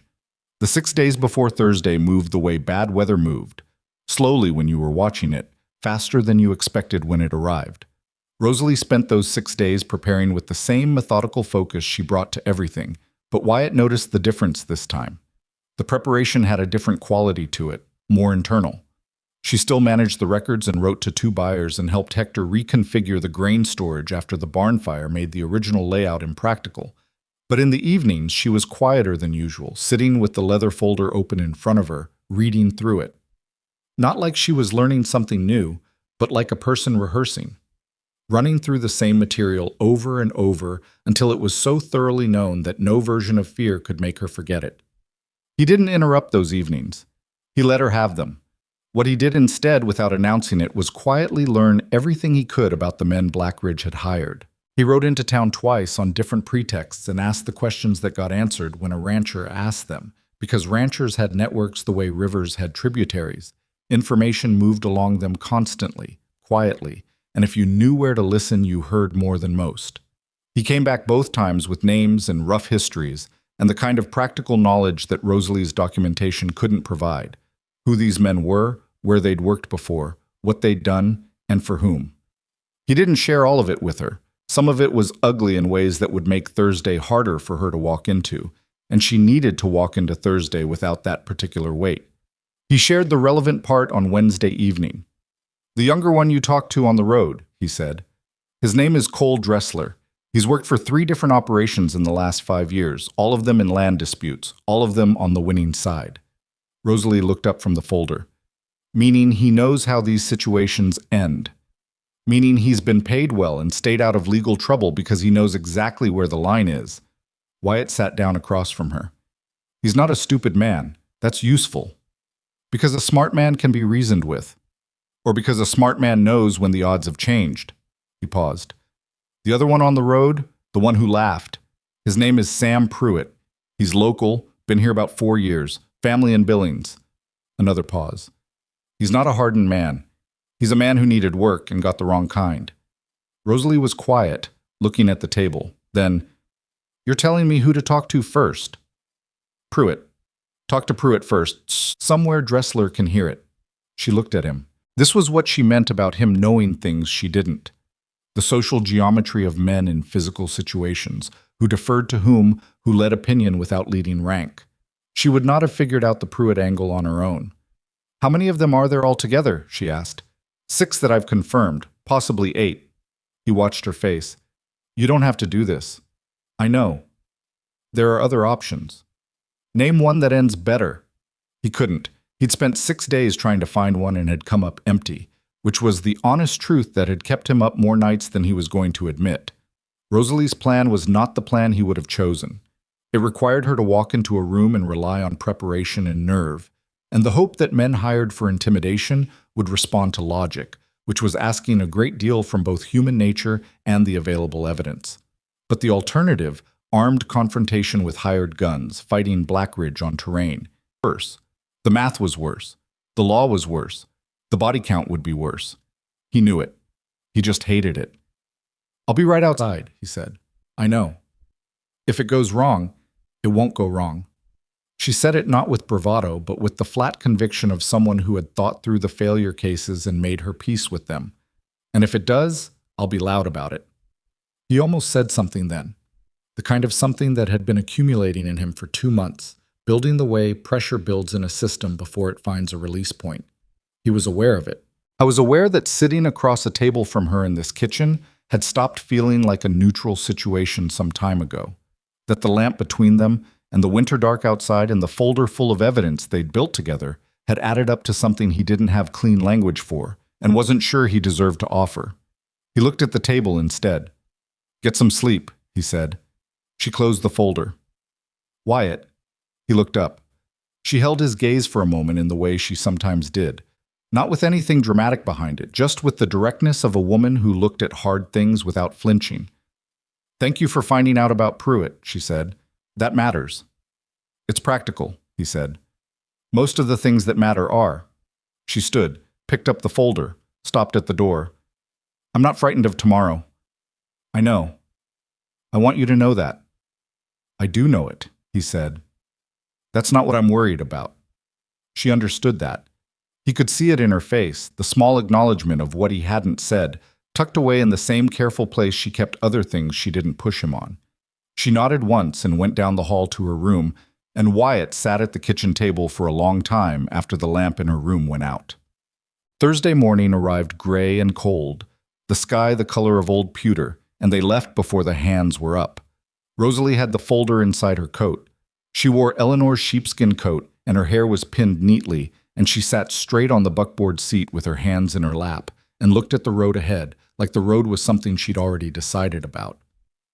Wyatt drove. They didn't talk much. The silence between them had long since stopped being uncomfortable. It had turned into the kind of silence that existed between people who had enough of a shared language that words were sometimes just the slower way to say things. Haller Creek on a Thursday morning was not busy, but it wasn't empty. The monthly business meeting was held at Garrison's Hall, a converted feed warehouse on the north end of Main Street that served as meeting space, occasional courthouse overflow, and 3 times a year as a dance floor. Wyatt had been to enough of these meetings to know the rough composition: 6 small business owners, 3 or 4 ranchers from the surrounding area, whoever from county administration bothered to show up, and Gideon Blackridge, who attended because men with power attended things where decisions were made. Wyatt pulled the buckboard to a stop a half block from Garrison's Hall and set the brake. "There are horses outside I don't recognize," he said quietly. Rosalie looked. 4 horses at the rail that weren't local animals.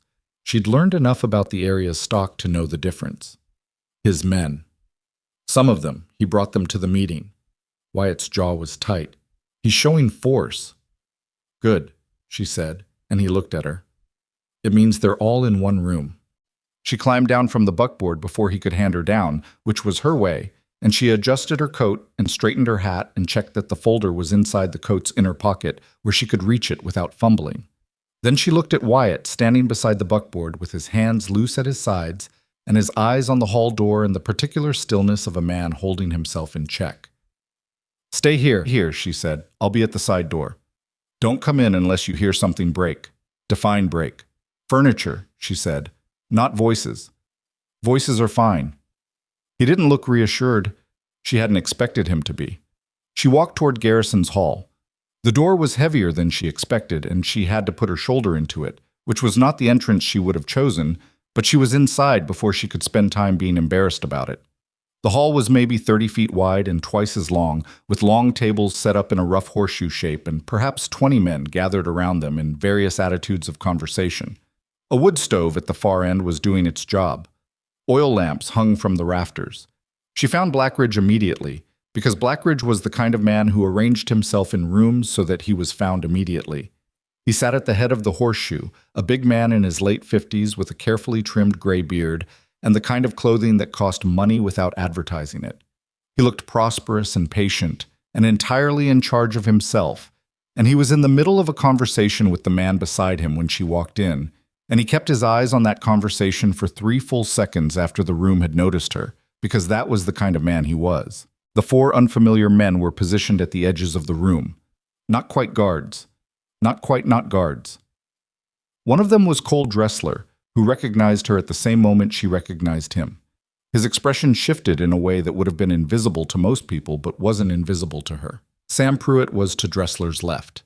He looked less certain than Dressler, which was what she needed.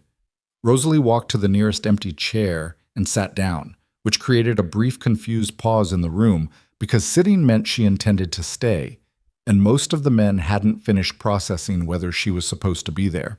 She used the pause to take the folder from her coat and set it on the table in front of her. "Miss Hart." Blackridge had turned his attention to her now. His voice was the voice of a man accustomed to rooms responding to it. "This is a closed meeting." "I wasn't aware of that," she said pleasantly. "I don't see a sign." A few of the local businessmen exchanged glances. She recognized the Haller Creek grain merchant, who had been in a contract negotiation with Wyatt that she'd managed. He gave her the smallest nod. "What brings you here?" Blackridge asked. "Business." She opened the folder. "Specifically, I wanted to give your gentleman here," she gestured without looking at the 4 men at the room's edges, "the opportunity to review some documents before they became a matter of public record." The room had gone very quiet. Blackridge's expression didn't change. That was impressive. She gave him that. "I'm not sure what documents you're referring to." "I suspect you are." She pulled 3 pages from the folder and held them up. Incident reports dated and witnessed covering the period from October of last year to last Thursday. Fire damage to Mercer Ranch structures, livestock theft, property destruction, trespassing, and 1 piece of written correspondence delivered to myself that I believe qualifies under territorial statute as threatening communication. She set the pages back down and looked directly at him. "All of it currently in the possession of Sheriff Briggs, along with a documented receipt of delivery dated 2 weeks ago." Blackridge smiled. It was the same smile she'd heard described, the one that didn't have warmth inside it. "That's a remarkable collection of coincidences you've assembled." "It is," she agreed. "Remarkable how often coincidences happen to the property immediately adjacent to crosshatch land." She looked at Pruitt now directly, which brought a slight color to his face. "Mr. Pruitt," he startled. "Ma'am. You're from Billings originally, I believe. Family there." The color in his face deepened. "Not from guilt, from the particular discomfort of being seen accurately by someone you'd underestimated." "I am.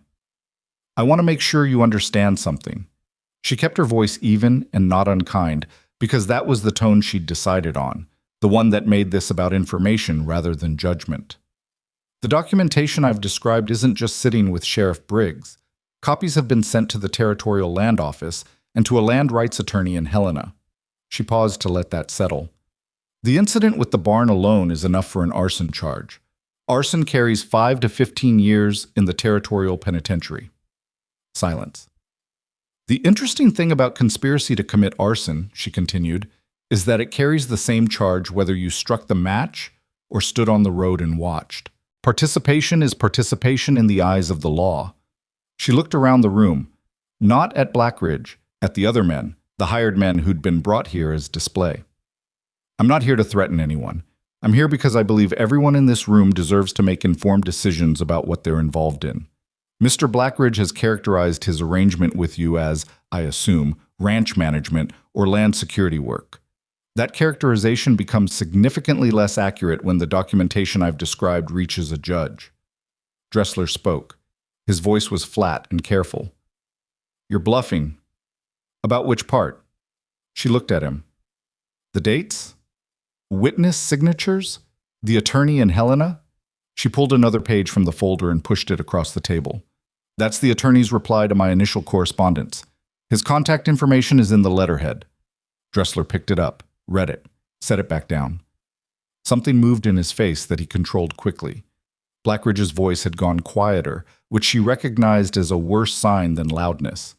"Miss Hart, you're a bookkeeper who arrived in this county 3 months ago. You have no standing in any of this." "I have the standing of any citizen who has been personally threatened in writing on documented private property," she said, "and I have good records." She looked at him for the first time with full directness. "Mr. Blackridge, I want to be honest with you, because I think you're a man who responds to honesty more than to performance. Wyatt Mercer is not going to sell. He was not going to sell before I arrived, and he is certainly not going to sell now. The route you've been taking for the last 6 months has cost you considerably more than it's cost him, and it's generated documentation that is going to follow crosshatch operation for years." She paused. "The question is whether you'd like to stop generating more of it." The room was completely still. The wood stove popped once, and everyone pretended not to flinch. Blackridge looked at her for a long time. She looked back. She kept her breathing even and her hands flat on the table, and she did not look away. "I think this meeting is concluded," Blackridge said eventually. He stood, which was an ending. He was good at endings. "Gentlemen," he walked out. He walked out without another word to her, which could have meant a dozen different things, and she sat at the table until she heard his horse leave the rail outside, and then she let herself take one long, slow breath. The 4 hired men hadn't left. Pruitt was looking at her. "How much trouble are we actually in?" he said. Not belligerent, genuinely asking. "Right now? Less than you would have been tomorrow." She looked at him steadily. "The documentation stops at what's happened. Nothing in it requires naming the men who carried out orders rather than gave them. That's also a choice." She paused. "But it's a choice that only stays available if nothing else happens." Pruitt looked at Dressler. Dressler was looking at the attorney's letter still on the table. His jaw worked once. "He's not paying us enough for this," he said, mostly to himself. "No," Rosalie agreed quietly. "He isn't." She put the papers back in the folder. She stood up. She nodded to the room at large, including the Holler Creek grain merchant who was watching all of this with the expression of a man who was going to be telling this story for 20 years. Then she walked back out into the cold morning. What? Wyatt was at the side door. He'd been there the whole time. She hadn't heard him enter, but she knew the way he occupied a room, the particular quality of his presence, and she'd known he was there for the last 5 minutes of the meeting. She didn't blame him. She'd set the threshold at furniture breaking, and voices had come close enough. He looked at her when she came out, scanned her the way he'd taken to scanning things he valued for damage. "You're all right," he said. "I'm all right." "Blackridge left." "Yes." "What did he do?" "He listened, made a remark, and left." She pulled her coat tighter against the cold. "That's what a man does when he's been told something he needs to think about before he responds to it. That's not a victory. No, it's a pause." She looked at him. "But listen." And then they both heard it. From inside the hall, voices. Not raised voices, not argument. The quieter sound of men talking among themselves. The particular acoustic of a group recalculating. She saw Wyatt process it. "His men," he said. He looked at the hall door, then back at her. "What did you say to them?" "The truth. What they're actually risking versus what they're actually being paid." She paused. "And some specific details about the attorney and Helena that I think clarified the situation considerably." Something moved at the corner of his mouth. "We have an attorney and Helena?" "We have a letter from one." She met his eyes. "I may have let the implication do some work." The corner of his mouth moved again, more definitely this time, and it was the closest she'd seen him come to a full smile in 4 months, and it transformed his face in a way she wasn't quite prepared for. She looked at the street instead. "We need to get back," she said. "Pete will want to know." He untied the horses. She climbed up onto the buckboard, herself, before he could help, as always, and settled in, and he climbed up beside her and released the brake, and they moved back through Holler Creek in the gray January morning, past the grain merchant and the general store and the sheriff's office, where Briggs would be sitting with a folder full of dates and a receipt he'd signed. They were 2 blocks out of town when Rosalie said, "His hands left." Wyatt looked at her. "The 4 men. Right before I came out, I heard them on the horses." She looked at the road ahead. "All 4. He was quiet for a moment. Then, they quit." "I think so. All of them." The math changed. She paused. Dressler read the letter. He's not a stupid man. Another silence. Longer this time. You bluffed him, Wyatt said. I gave him accurate information and let him reach his own conclusions. Rosalie. The letter from the Helena attorney was real. His conclusions about the specific timing and contents of the documentation. She allowed a small pause. Were his own. He looked at her sideways. She kept her eyes on the road. She was aware of him beside her on the bench, the space between them that had been shrinking in ways neither of them had formally acknowledged. And she was tired in the particular way of someone who had been keyed up for a long time and had finally released it. And she was also, underneath that tiredness, relieved in a way that was almost painful. You did something important today, he said. We'll see how important in a week. Rosalie. He said her name with a weight in it that made her look at him. He was looking at the road the way she'd been looking at it, not at her, which made it easier for both of them. It was important. Whatever happens next, what you did in there was important. She didn't say anything for a moment. I was frightened, she said. I know. My hands were shaking the whole time. Nobody in that room could tell. I could tell. She looked at her hands, now still and folded in her lap. I keep thinking about all the ways it could have gone differently. Don't, he said simply. It went the way it went. They rode in silence for a while, the cold pressing in around the buckboard, the road stretching out through white and gray toward home. The horses knew the way and kept the pace without being pushed.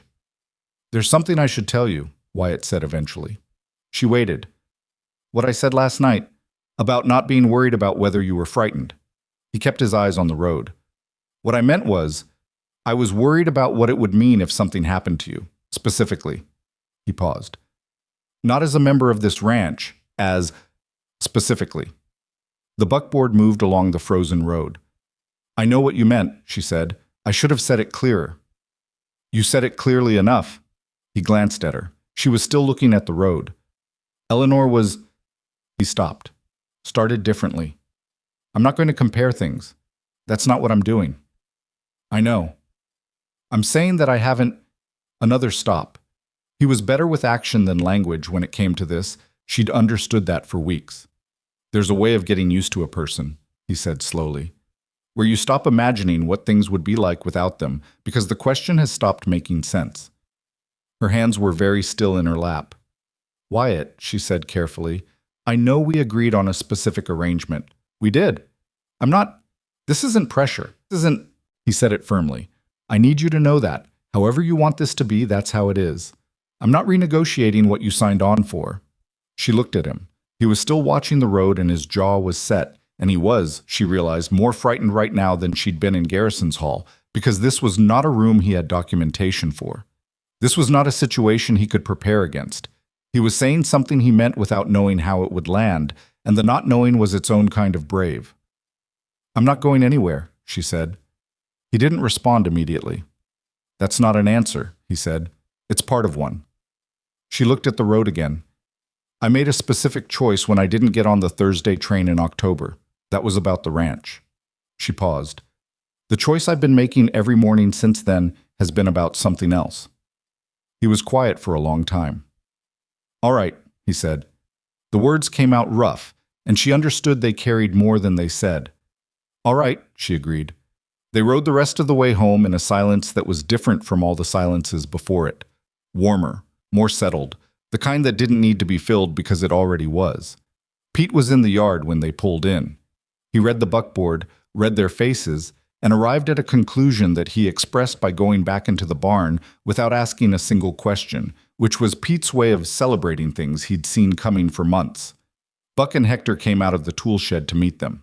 Wyatt told them about the hired men leaving in the same flat, brief way he told them everything, and both of them reacted with a complicated mix of relief and still-present wariness that was honest and appropriate. They'd been through enough of this to know one day didn't end it. Blackridge isn't done, Hector said. No, Wyatt said, but he's recalculating. That buys us time. Time to do what? Rosalie answered. Time to get ahead of him. There are other ranchers in this territory who've had visits from Blackridge. Not all of them have said no yet, but some of them are close to it. She'd been thinking about this since January, since the first night she'd sat with Wyatt over the map. If we can connect them, share what we know about his methods and his legal vulnerabilities, it becomes a different kind of problem for him. Hector looked at her. You mean organize?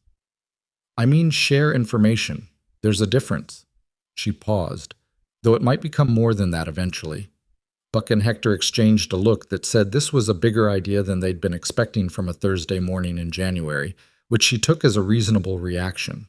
Inside the kitchen was the same kitchen it always was, and she hung Eleanor's coat on the hook by the door and put the leather folder on the table and stood in the warm room for a moment, just breathing. The stove was banked from morning, and she built it back up with the efficiency of someone who had learned the household in 3 months the way she learned everything, methodically, until it was second nature. Wyatt came in and poured himself coffee and stood at the counter with his back to the window and watched her work at the stove. We need to write to Margaret, he said. Rosalie looked up. My sister, he said. She's going to hear things about today. Better she hears it right. Rosalie turned back to the stove. What do you want to tell her? A pause. That the arrangement she made worked out differently than she intended, but he seemed to measure the rest of it. That I'm not sorry. She kept her face toward the stove. The fire was catching now, orange and steady. I'll draft something, she said. You're going to write a letter about yourself. I'm going to write a letter on your behalf, she said. There's a difference. She could hear the quality of his quiet behind her. I'll write it myself, he said. Some things I should say in my own words. She smiled at the stove where he couldn't see it. The afternoon settled over the ranch the way good winter afternoons settled. Work resuming, cold holding steady outside, the machinery of the place moving forward on the strength of people who'd decided what they were defending and why. Buck and Hector reinforced the repaired barn wall. Pete rode the north fence. Rosalie sat at the kitchen table and began drafting letters to 3 ranchers she'd identified from the supply records and local correspondence as being under the same pressure from Blackridge. Not letters that asked for anything yet, just letters that opened a door.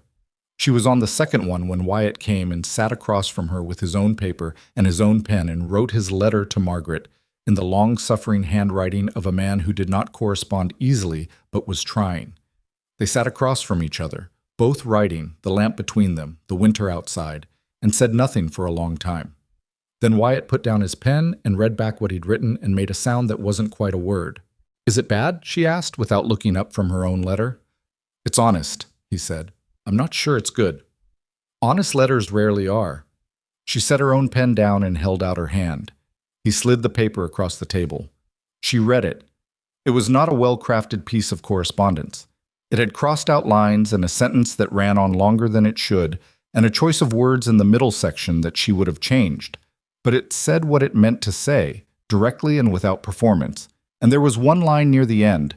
She has brought something back to this place that I had stopped expecting to find again.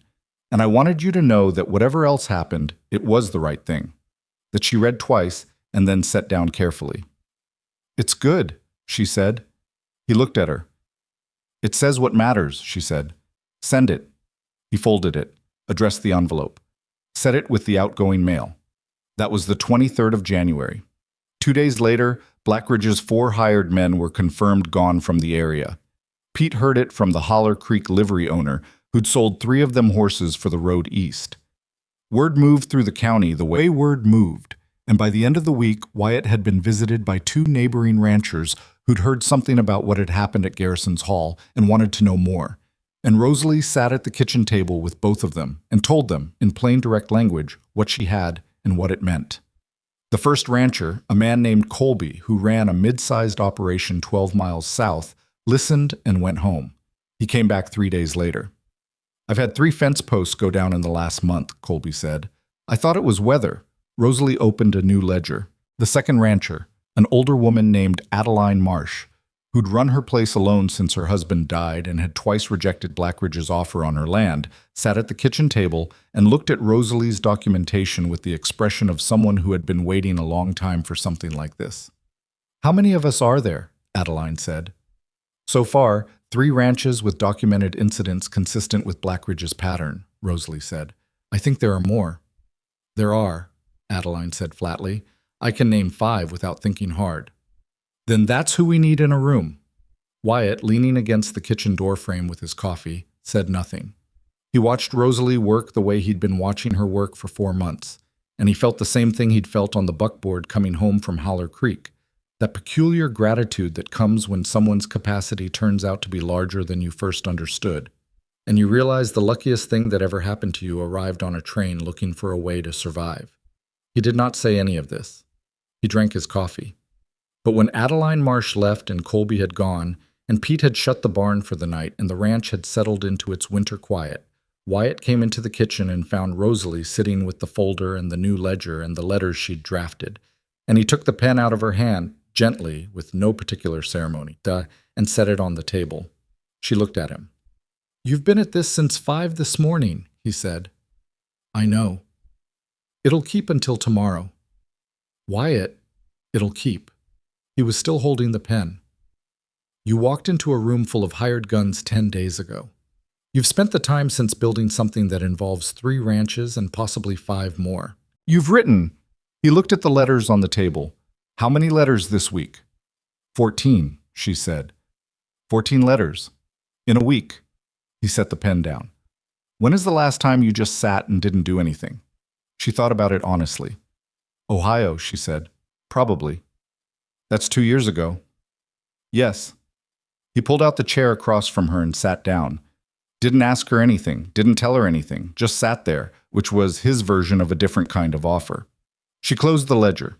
They sat in the kitchen in the lamp's warmth for the better part of an hour, not talking much, not needing to, and outside the Montana winter held the ranch in the long, cold dark that would eventually, as it always did, give way to spring.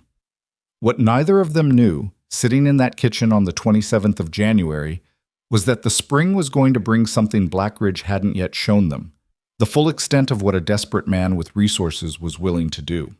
The documentation in the leather folder, the letters to 3 ranchers and possibly 5 more, the attorney in Helena, who was about to become a real attorney on a real retainer rather than the subject of a well-placed implication, all of it was going to matter more than either of them currently understood, and the alliance that Rosalie had seen beginning in Adeline Marsh's expression was going to become something larger than a kitchen meeting.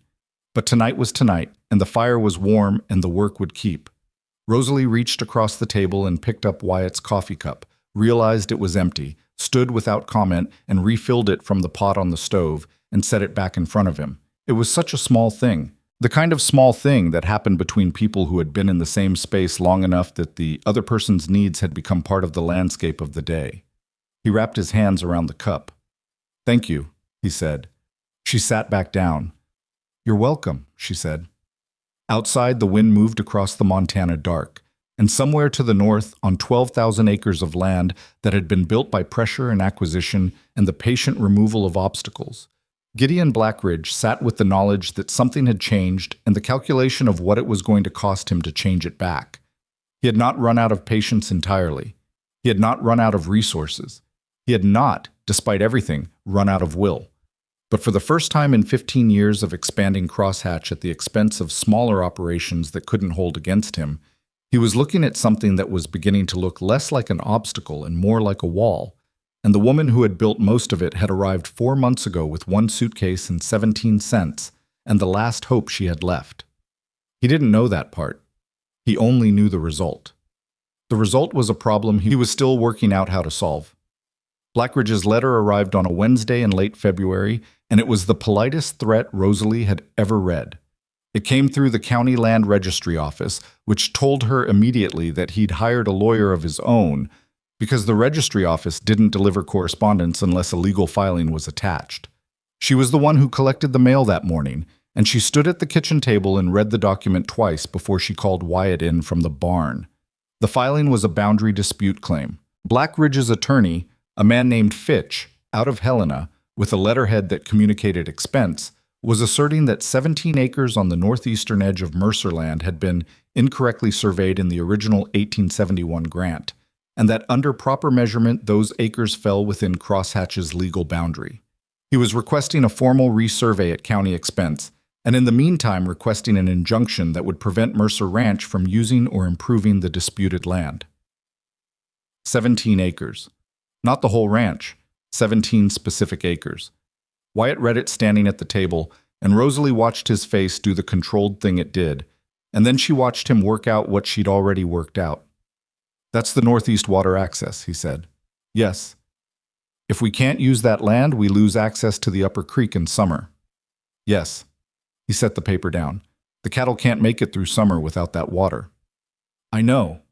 She'd already pulled the original 1871 survey from the folder where she kept the land records. She spread it on the table beside the filing. Look at the survey markers. He looked. He was not a man who read legal surveys easily. Most ranchers weren't. The documents were deliberately technical. But she'd spent the last week learning to read them because she'd been expecting something like this, and she traced the relevant section with her finger. The original survey uses a creek fork as a reference marker, she said, but the creek changed course sometime in the 1880s. There was flooding. Pete mentioned it once when I asked about the upper pasture. She paused. If Blackridge's attorney argues the survey markers based on the creek's current course instead of its 1871 course, he might have a technical case. A technical case, Wyatt repeated, for land we've been using for 20 years. For land you've been using for 20 years. That's actually important. Continuous use and improvement has its own legal standing. She picked up the filing and looked at Fitch's letterhead again. We need the Helena attorney to be a real attorney now, not an implication. He looked at her. I know, she said. It costs money. How much? I don't know yet. I need to write and ask. She set the filing down. Wyatt, this is smart. It's smarter than the hired men and the fence posts. A legal dispute drags on for months, costs money we could be spending on the ranch, and ties up the land in the meantime. He doesn't need to win the case. He just needs the case to hurt. Then how do we fight a case designed to hurt us just by existing? She was quiet for a moment. Not the quiet of not knowing, the quiet of knowing something she was still deciding how to say. We don't fight it alone, she said. If Blackridge is doing this to us, he's done versions of it to others.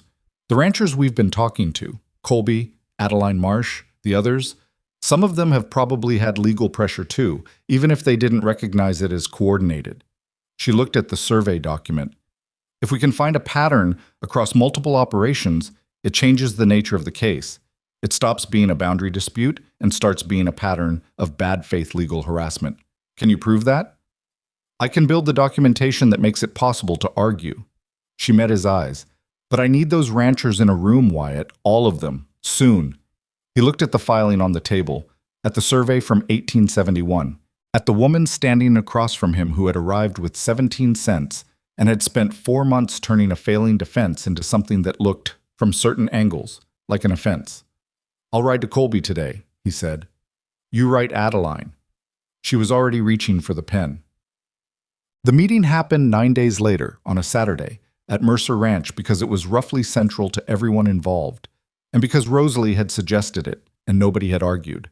7 ranchers came, which was more than she'd expected, and told her something about how much pressure had been building in this county that nobody had been talking about openly.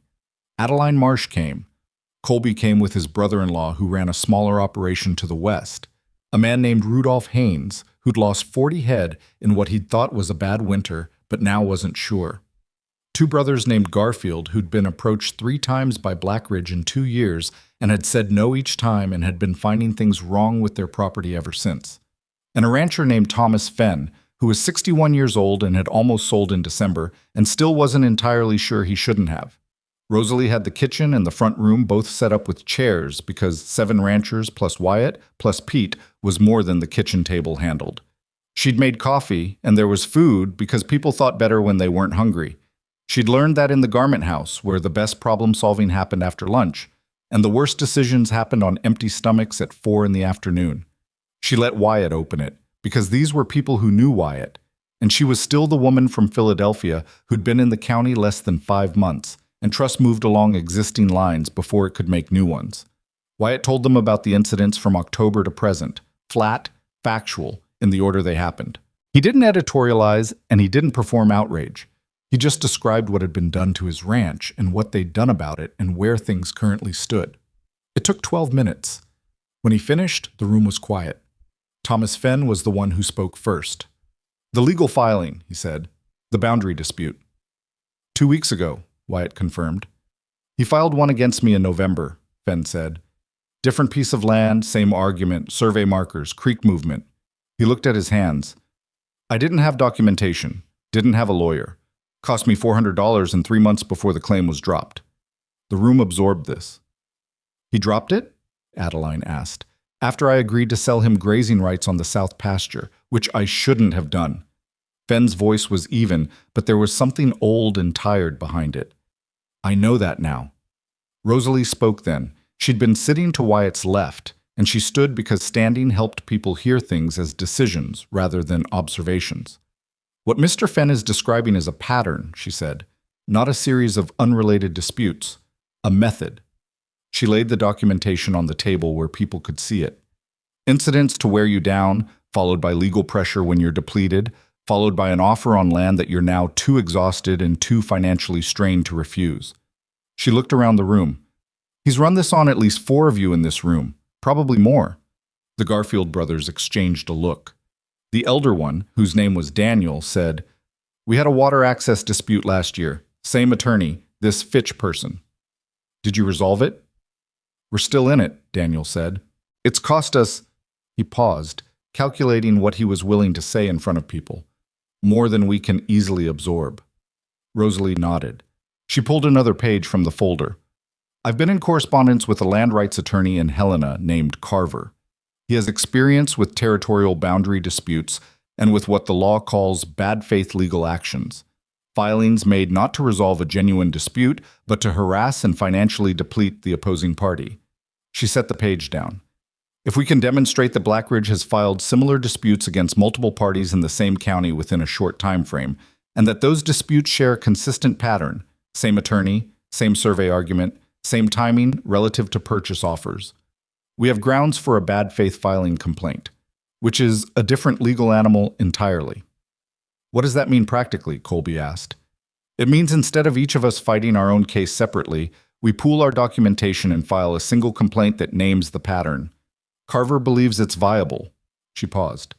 It also means we share the cost of one attorney instead of each paying separately for our own. The room sat with this. Ben was looking at the documentation spread on the table. He was a man who had been worn down by exactly the process she was describing, and he had the look of someone who was recalculating what he'd been through in light of new information. The particular mix of anger and relief that came from understanding you weren't just unlucky, you were targeted. He did this to all of us on purpose, Fenn said. Not quite a question. Yes, Rosalie said, and he expected each of us to fight it alone, which is why it's worked.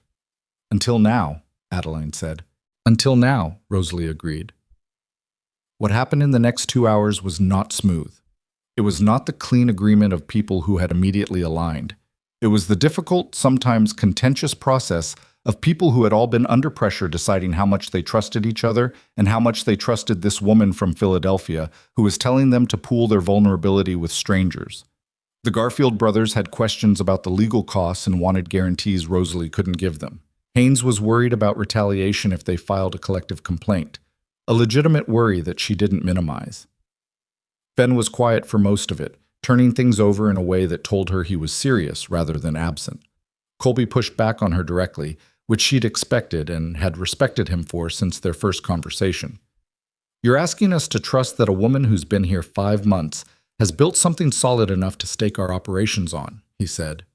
Not hostile, honest. No, she said.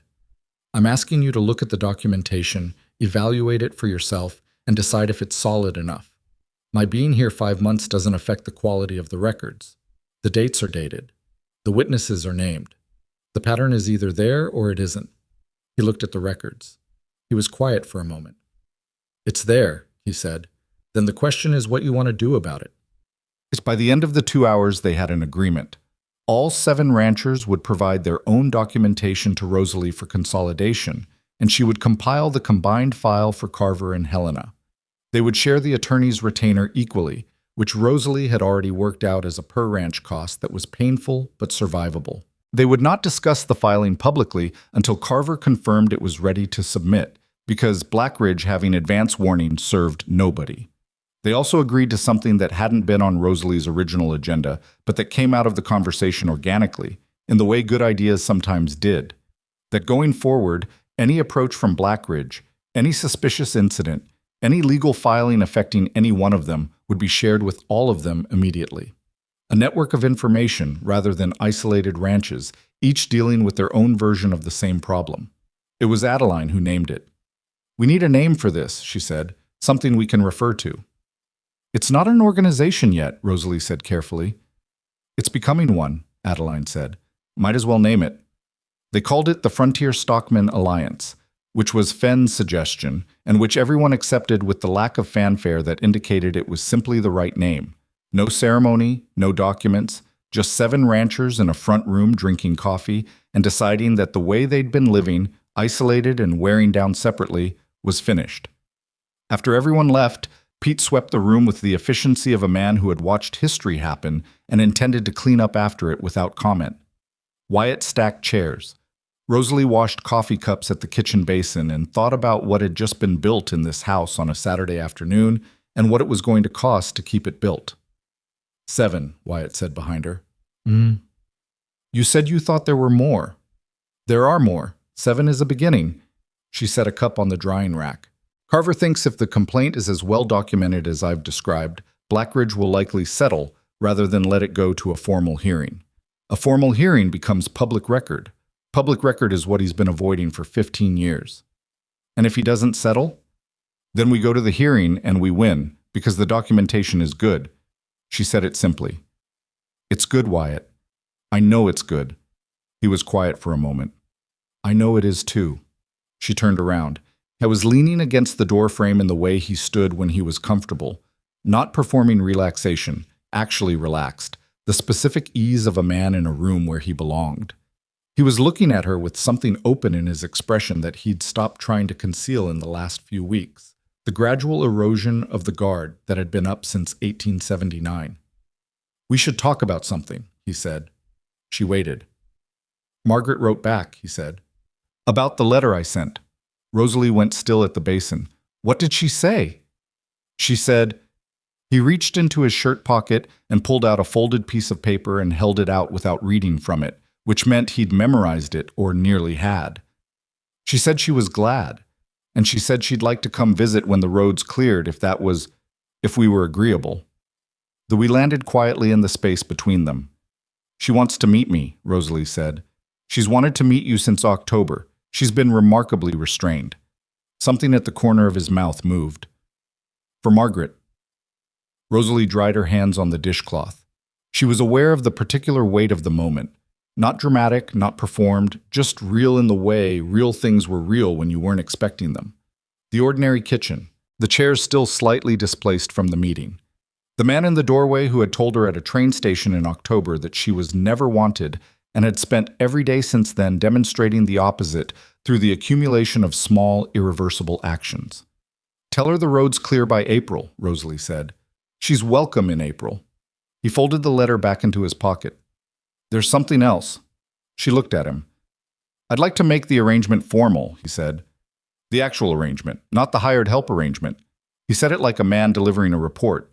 Straight, no ornamentation, slightly too fast.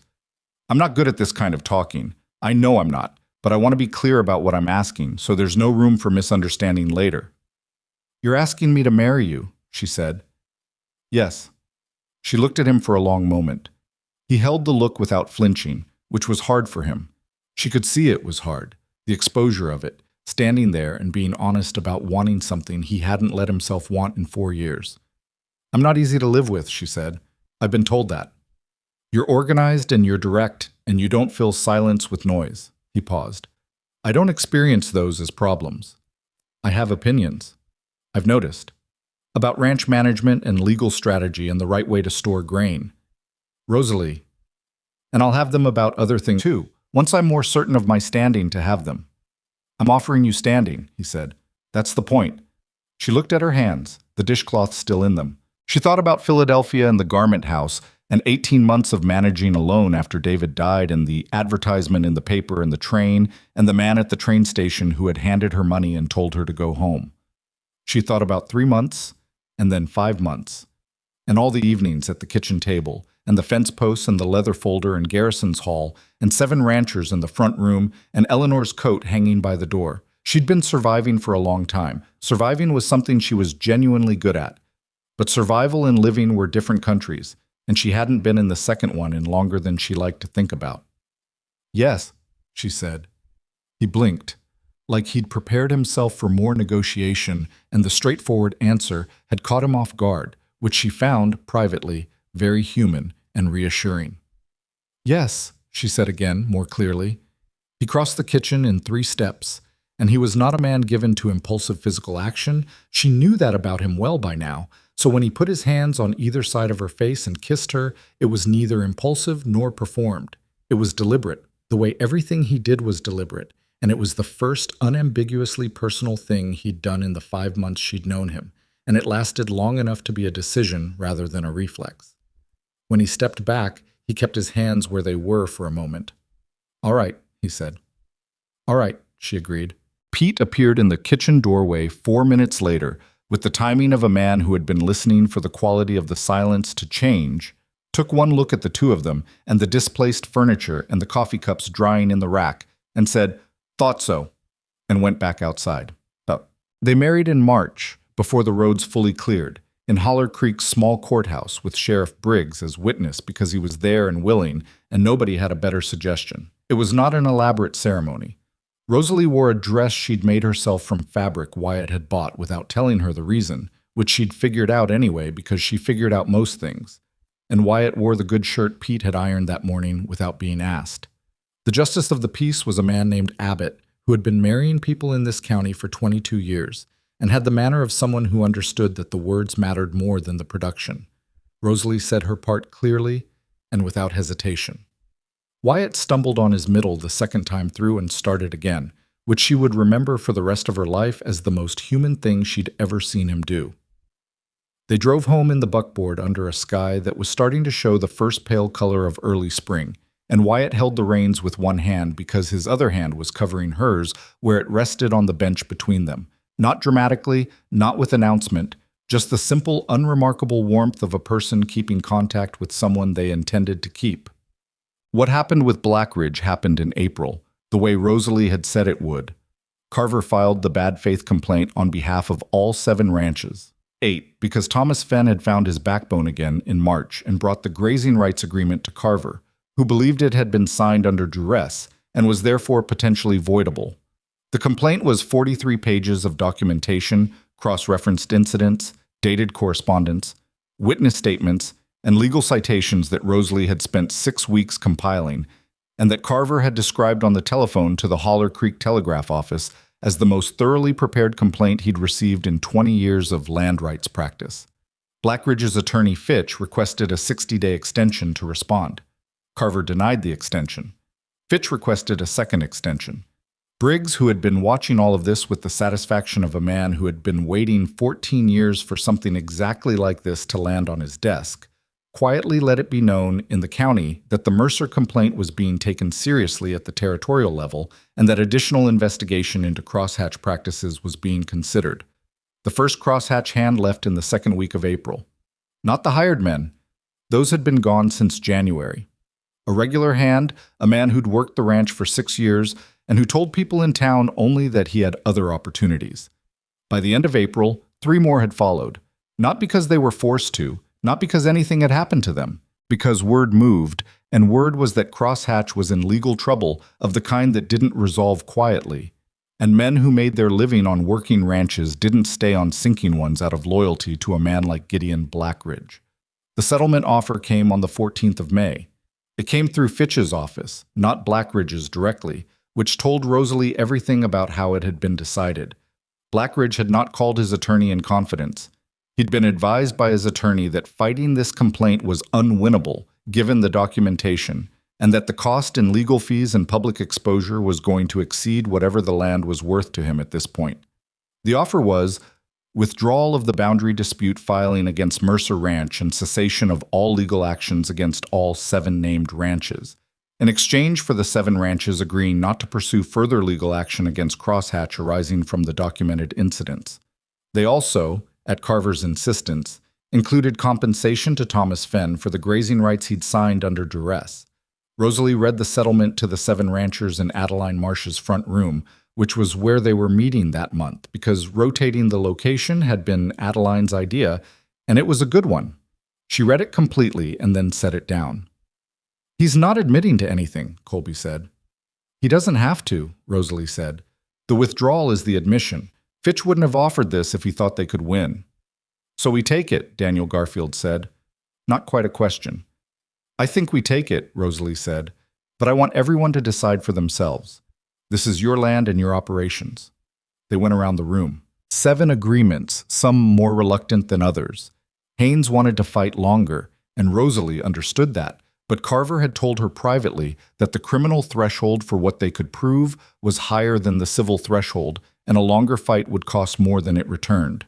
She told Haynes this directly and didn't soften it, and he sat with it and said finally, "Fine. But if he starts again—" "He won't," Adeline said. Not wishfully. With the certainty of a woman who had read the situation accurately throughout. "He's too visible now. Every rancher in this county knows what was in that complaint. His model only works when nobody's watching." "And now we're all watching," Fenn said. "And now we're all watching," Adeline agreed. They signed the acceptance of settlement on a Thursday, which Rosalie noticed with a private, somewhat tired amusement. Thursday had become a significant day on the calendar of this particular story. Carver filed it. And that was, for all practical purposes, the end of Gideon Blackridge as a threat to anyone in that county. He didn't disappear. He didn't sell crosshatch. He continued to operate smaller and quieter, and Rosalie heard over the following year that he'd made one more approach to a rancher to the west, a routine purchase offer, legitimate in every way, and had been turned down. He'd accepted the refusal without incident. The man who had walked his black horse through Mercer Ranch's front gate and told Wyatt Mercer to sell or stop breathing had recalculated what the landscape of this county actually was, and had found it different from what he'd planned for. He'd found 7 ranches where he'd expected isolated individuals. He'd found documentation where he'd expected chaos. He'd found a woman who turned out to be a more serious opponent than he'd anticipated, which was a failure of imagination on his part that had cost him more than he'd wanted to spend. Rosalie did not feel triumph about this exactly. She felt something more complicated. The particular exhaustion of a long fight finally releasing its grip, mixed with the awareness of what it had taken and what it had cost people. Haynes had lost 40 head he'd never recover. Fenn had signed away grazing rights he'd only partially got back. The Garfields were still managing the financial drain from their legal dispute. The settlement made things better. It didn't make things whole. She understood the difference. What she felt most clearly, on the evening after the settlement was signed, sitting at the kitchen table at Mercer Ranch with the leather folder closed in front of her for the first time in 7 months, was something she didn't immediately have a word for. Not happiness, though happiness was in it somewhere. Not relief, though there was plenty of that. More like solidity. The feeling of standing on ground that had been tested and had held. Wyatt came in from the barn and saw the folder closed and stopped in the doorway. "It's done," he said. "It's done." He came and sat across from her. He looked at the folder. Then he looked at her, and he had the expression he got when he was thinking something he was deciding whether to say. "You know what's in that folder," he said. 7 months of dates and incident reports and legal citations. "I know. And I know what it took to put it together, what it took to take it into Garrison's Hall, what it took to—" He stopped, tried again. "Eleanor was brave," he said. "In her way. She was warm and she was patient, and she made this house feel like something." He looked at the table. "What you do. It's different. Not better or worse. But when I watched you in that hall in January, and when I read those letters you drafted, and when you walked 7 ranchers into an agreement in my front room." He looked up. "I want you to know that I see it. What it actually is. Not just what it did for the ranch." She looked at him across the table. "You didn't need saving," he said. "You came here needing a chance. That's not the same thing." She was quiet for a moment. Outside, the May evening was doing what May evenings in Montana did, extending the light past what seemed reasonable, the sky holding color long after it should have gone dark. "My husband was a good man," she said. "David, he was kind and he worked hard and he tried." She folded her hands on the table. "But he carried everything alone, and I let him because that was the way it was supposed to work. He managed the outside of things, and I managed the inside, and we lived in those separate territories. She paused. I didn't know it was lonely until it was over, and I was genuinely alone and realized I couldn't tell the difference. Wyatt was very still across from her. This is different, she said. What we do, the way we think through things together, the way you found out about Pruitt and I knew what to do with it, the way neither of us has the whole picture without the other one. She looked at him directly. I've never had that before. I didn't know it was possible. He reached across the table and covered her hands with his, not dramatically, just the solid weight of a hand that had spent 40 years working hard things and knew the difference between holding on and holding down. It's possible, he said. She turned her hand over and held his. They stayed like that for a while, in the kitchen of a ranch that had almost been broken by a man who'd bet on isolation defeating people and had been wrong, in the particular Montana evening light that went on as if it had decided this moment deserved more time than most. The Frontier Stockman Alliance met quarterly after that, rotating locations, growing slowly to 11 ranches by the end of the year and 14 by the following spring. It was not a formal organization with bylaws and officers. That was Rosalie's deliberate choice, because formality created targets and the value was in the network, not the institution. What it was, practically, was a system of shared information and mutual support that made each operation more resilient than it could have been alone. When Colby had a bad season and needed to bridge a cash gap, 3 other members bought cattle from him at fair market and stored them temporarily, a solution nobody would have arrived at without the relationship. When Adeline's barn roof failed in a March storm, 4 crews showed up the following weekend because Adeline's foreman had sent word through the network and people had come. That was the thing Rosalie hadn't fully anticipated when she'd started building it, that the defense mechanism she'd constructed to fight Blackridge would turn out to be more valuable as a support structure in ordinary circumstances. Emergencies were rare, ordinary hard years were constant, and ordinary hard years were survivable when you weren't navigating them alone. She told Wyatt this one evening, maybe a year after the settlement, in the way she told him most things she was still figuring out, at the kitchen table, late after the ranch had gone quiet. I thought it was about Blackridge, she said. Building the alliance. I thought it was defensive. It was, he said, at the start. But that's not what it is now. He looked at her. What is it now? She thought about it. It's what this county was supposed to have been all along, she said. People who depend on the same land and the same seasons, actually depending on each other. He was quiet for a moment. That's not a small thing. No. You built it out of a legal complaint and 7 ranchers who were mostly scared. Fear is a reasonable place to start from, she said. It means something real is at stake.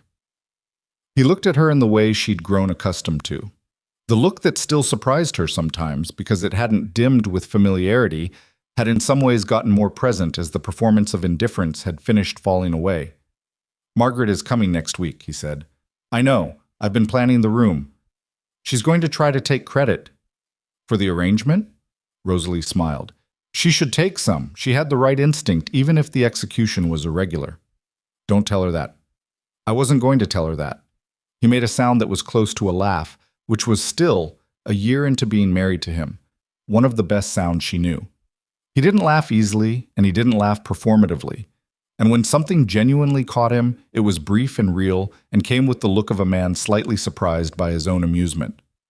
Margaret Mercer arrived the following Tuesday on the afternoon stage, and she was exactly what Wyatt had warned Rosalie she would be, large in personality, certain in her opinions, and visibly delighted in a way that she made only the smallest effort to conceal. She embraced Wyatt with the force of a woman who had been worried about him for years, and was relieved to be less worried, and she turned to Rosalie and looked at her the way a woman looked at another woman when she was taking the full measure of her. So you're the one who sorted him out, Margaret said.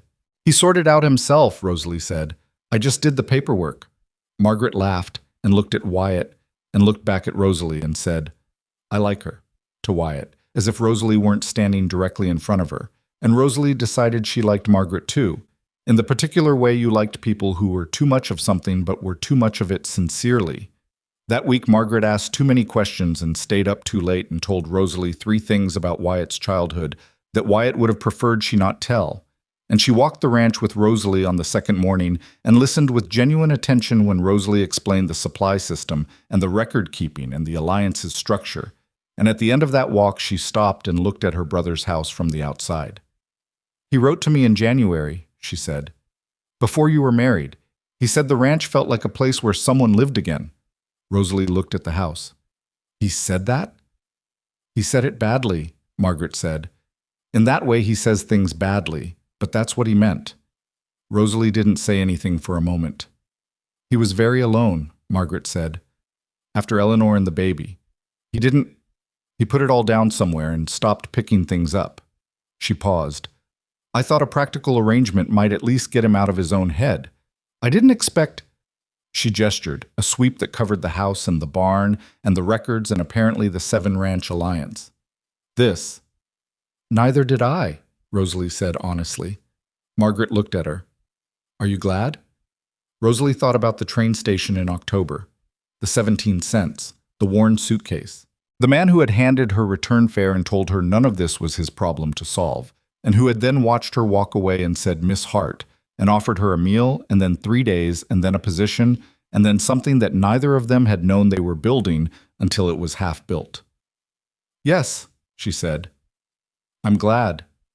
Margaret nodded, satisfied, and they walked back to the house. Well, the years that followed were not easy, exactly. Hard winters and dry summers, and the constant practical difficulty of running a ranch and country that had its own opinions about what would grow and what would survive and who got to stay. There were losses, a bad season that cost them 30 head, a fire in the east pasture that wasn't Blackridge this time, just a lightning strike in dry grass and 3 days of fighting before it was out. Hector left to run his own operation eventually, which was the right thing for him and which left a gap they filled slowly. Pete died in the spring of the 4th year. He went the way he did everything, without fuss, in the early morning, in the bunkhouse where he'd slept for 12 years. Buck found him and came to the house with his hat in his hands and said, "Pete's gone." And that was all that needed saying. Wyatt buried him at the north corner of the ranch, which was where Pete had asked to go, and they stood at the grave in April mud, and nobody said anything for a long time because Pete had been the kind of person whose absence made the air different. Rosalie put her hand in Wyatt's, and he held it. That was the whole ceremony. She'd been afraid, in the years since Eleanor's coat, and the settled look in Wyatt's eyes, that loss would undo him again, that the habit of grief was something he'd fall back into permanently when it found him again. It didn't. He mourned Pete the way the living mourned the dead when they'd learned that mourning and continuing weren't in opposition, when they'd been shown by someone willing to stand beside them that carrying loss didn't require carrying it alone. He was sad for a long time. He kept working. He talked about Pete sometimes at the kitchen table in the evenings, telling Rosalie things Pete had said or done.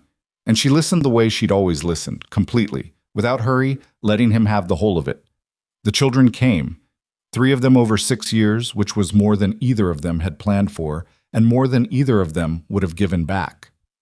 The oldest, a girl they named Clara, had Rosalie's practical focus and Wyatt's stubbornness, and from the age of 6 was following Rosalie around the ranch with opinions about the supply records.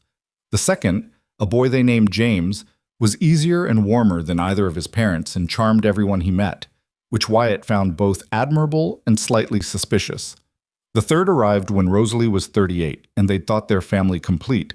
A second girl they named after Adeline Marsh because Adeline had ridden 12 miles in a snowstorm to sit with Rosalie during a hard 3rd trimester and had stayed 3 days without being asked. Adeline cried when she heard, said she didn't when told about it. Rosalie didn't contradict her. The ranch grew, not dramatically but steadily, the way things grew when they were managed by people who understood both the land and the ledgers. They added acreage twice when neighboring operations offered parcels at reasonable prices. They kept the record system that Rosalie had built in the first month and refined it every year. They lost money in bad years and made it back in good ones and never borrowed against the land, which was Wyatt's rule and which Rosalie had agreed with immediately, because land borrowed against was land already half given away. The Frontier Stockmen Alliance became, over the years, the established way of doing things in that county. New ranchers joined as a matter of course. Old members brought in their children when the children were old enough to participate. It never developed bylaws. Rosalie had been firm about that in the early years, and by the time she stopped attending every meeting, her resistance to formality had become the culture of the thing itself. The alliance remained what it had started as, a system for people who worked the same hard country to make each other's work more survivable. Blackridge sold Crosshatch in the 7th year, not to pressure, to age and the exhaustion of managing an operation alone that had been built for expansion and was now holding still.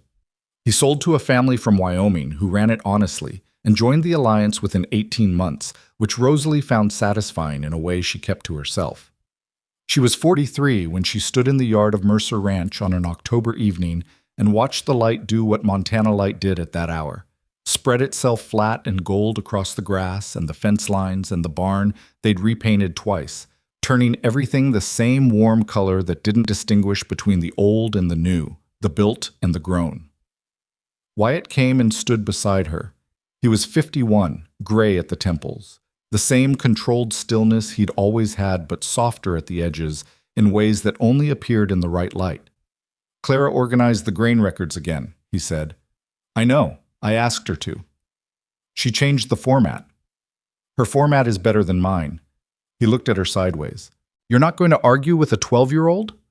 "I'm not going to argue with someone who found a more efficient system just because they're 12. She paused. "I didn't argue with Pete about the shorthand notation. Pete was 63. The principle is the same." She looked at the light on the grass. "She's good at it." "She's good at everything she decides to be good at," Wyatt said. There was something in his voice when he talked about Clara that was different from other things, more exposed, less managed. He was, Rosalie had figured out years ago, easier with his children than he'd ever been with anyone, as if parenthood had simply bypassed some of the fortification rather than having to take it apart piece by piece. "She has opinions about the east pasture rotation," Rosalie said. "Of course she does." She might be right. He was quiet for a moment. "She's 12. You let me reorganize the supply shed 3 days after I arrived, and I'd been here less time than she's been alive." He didn't have an answer for that. They stood in the evening for a while. Inside, Clara was at the kitchen table with the grain records. James was somewhere being charming at someone, and little Adeline, who was 5 and had her namesake's directness and everyone's patience with it, was probably creating some difficulty that Buck's replacement, a steady young man named Garrett, was trying to manage with incomplete success. "We built something," Wyatt said. Not dramatically, not as a conclusion, just as a statement of what was true, the way he stated things that were true when he'd been thinking about them long enough. "We did," she agreed. "I mean more than the ranch."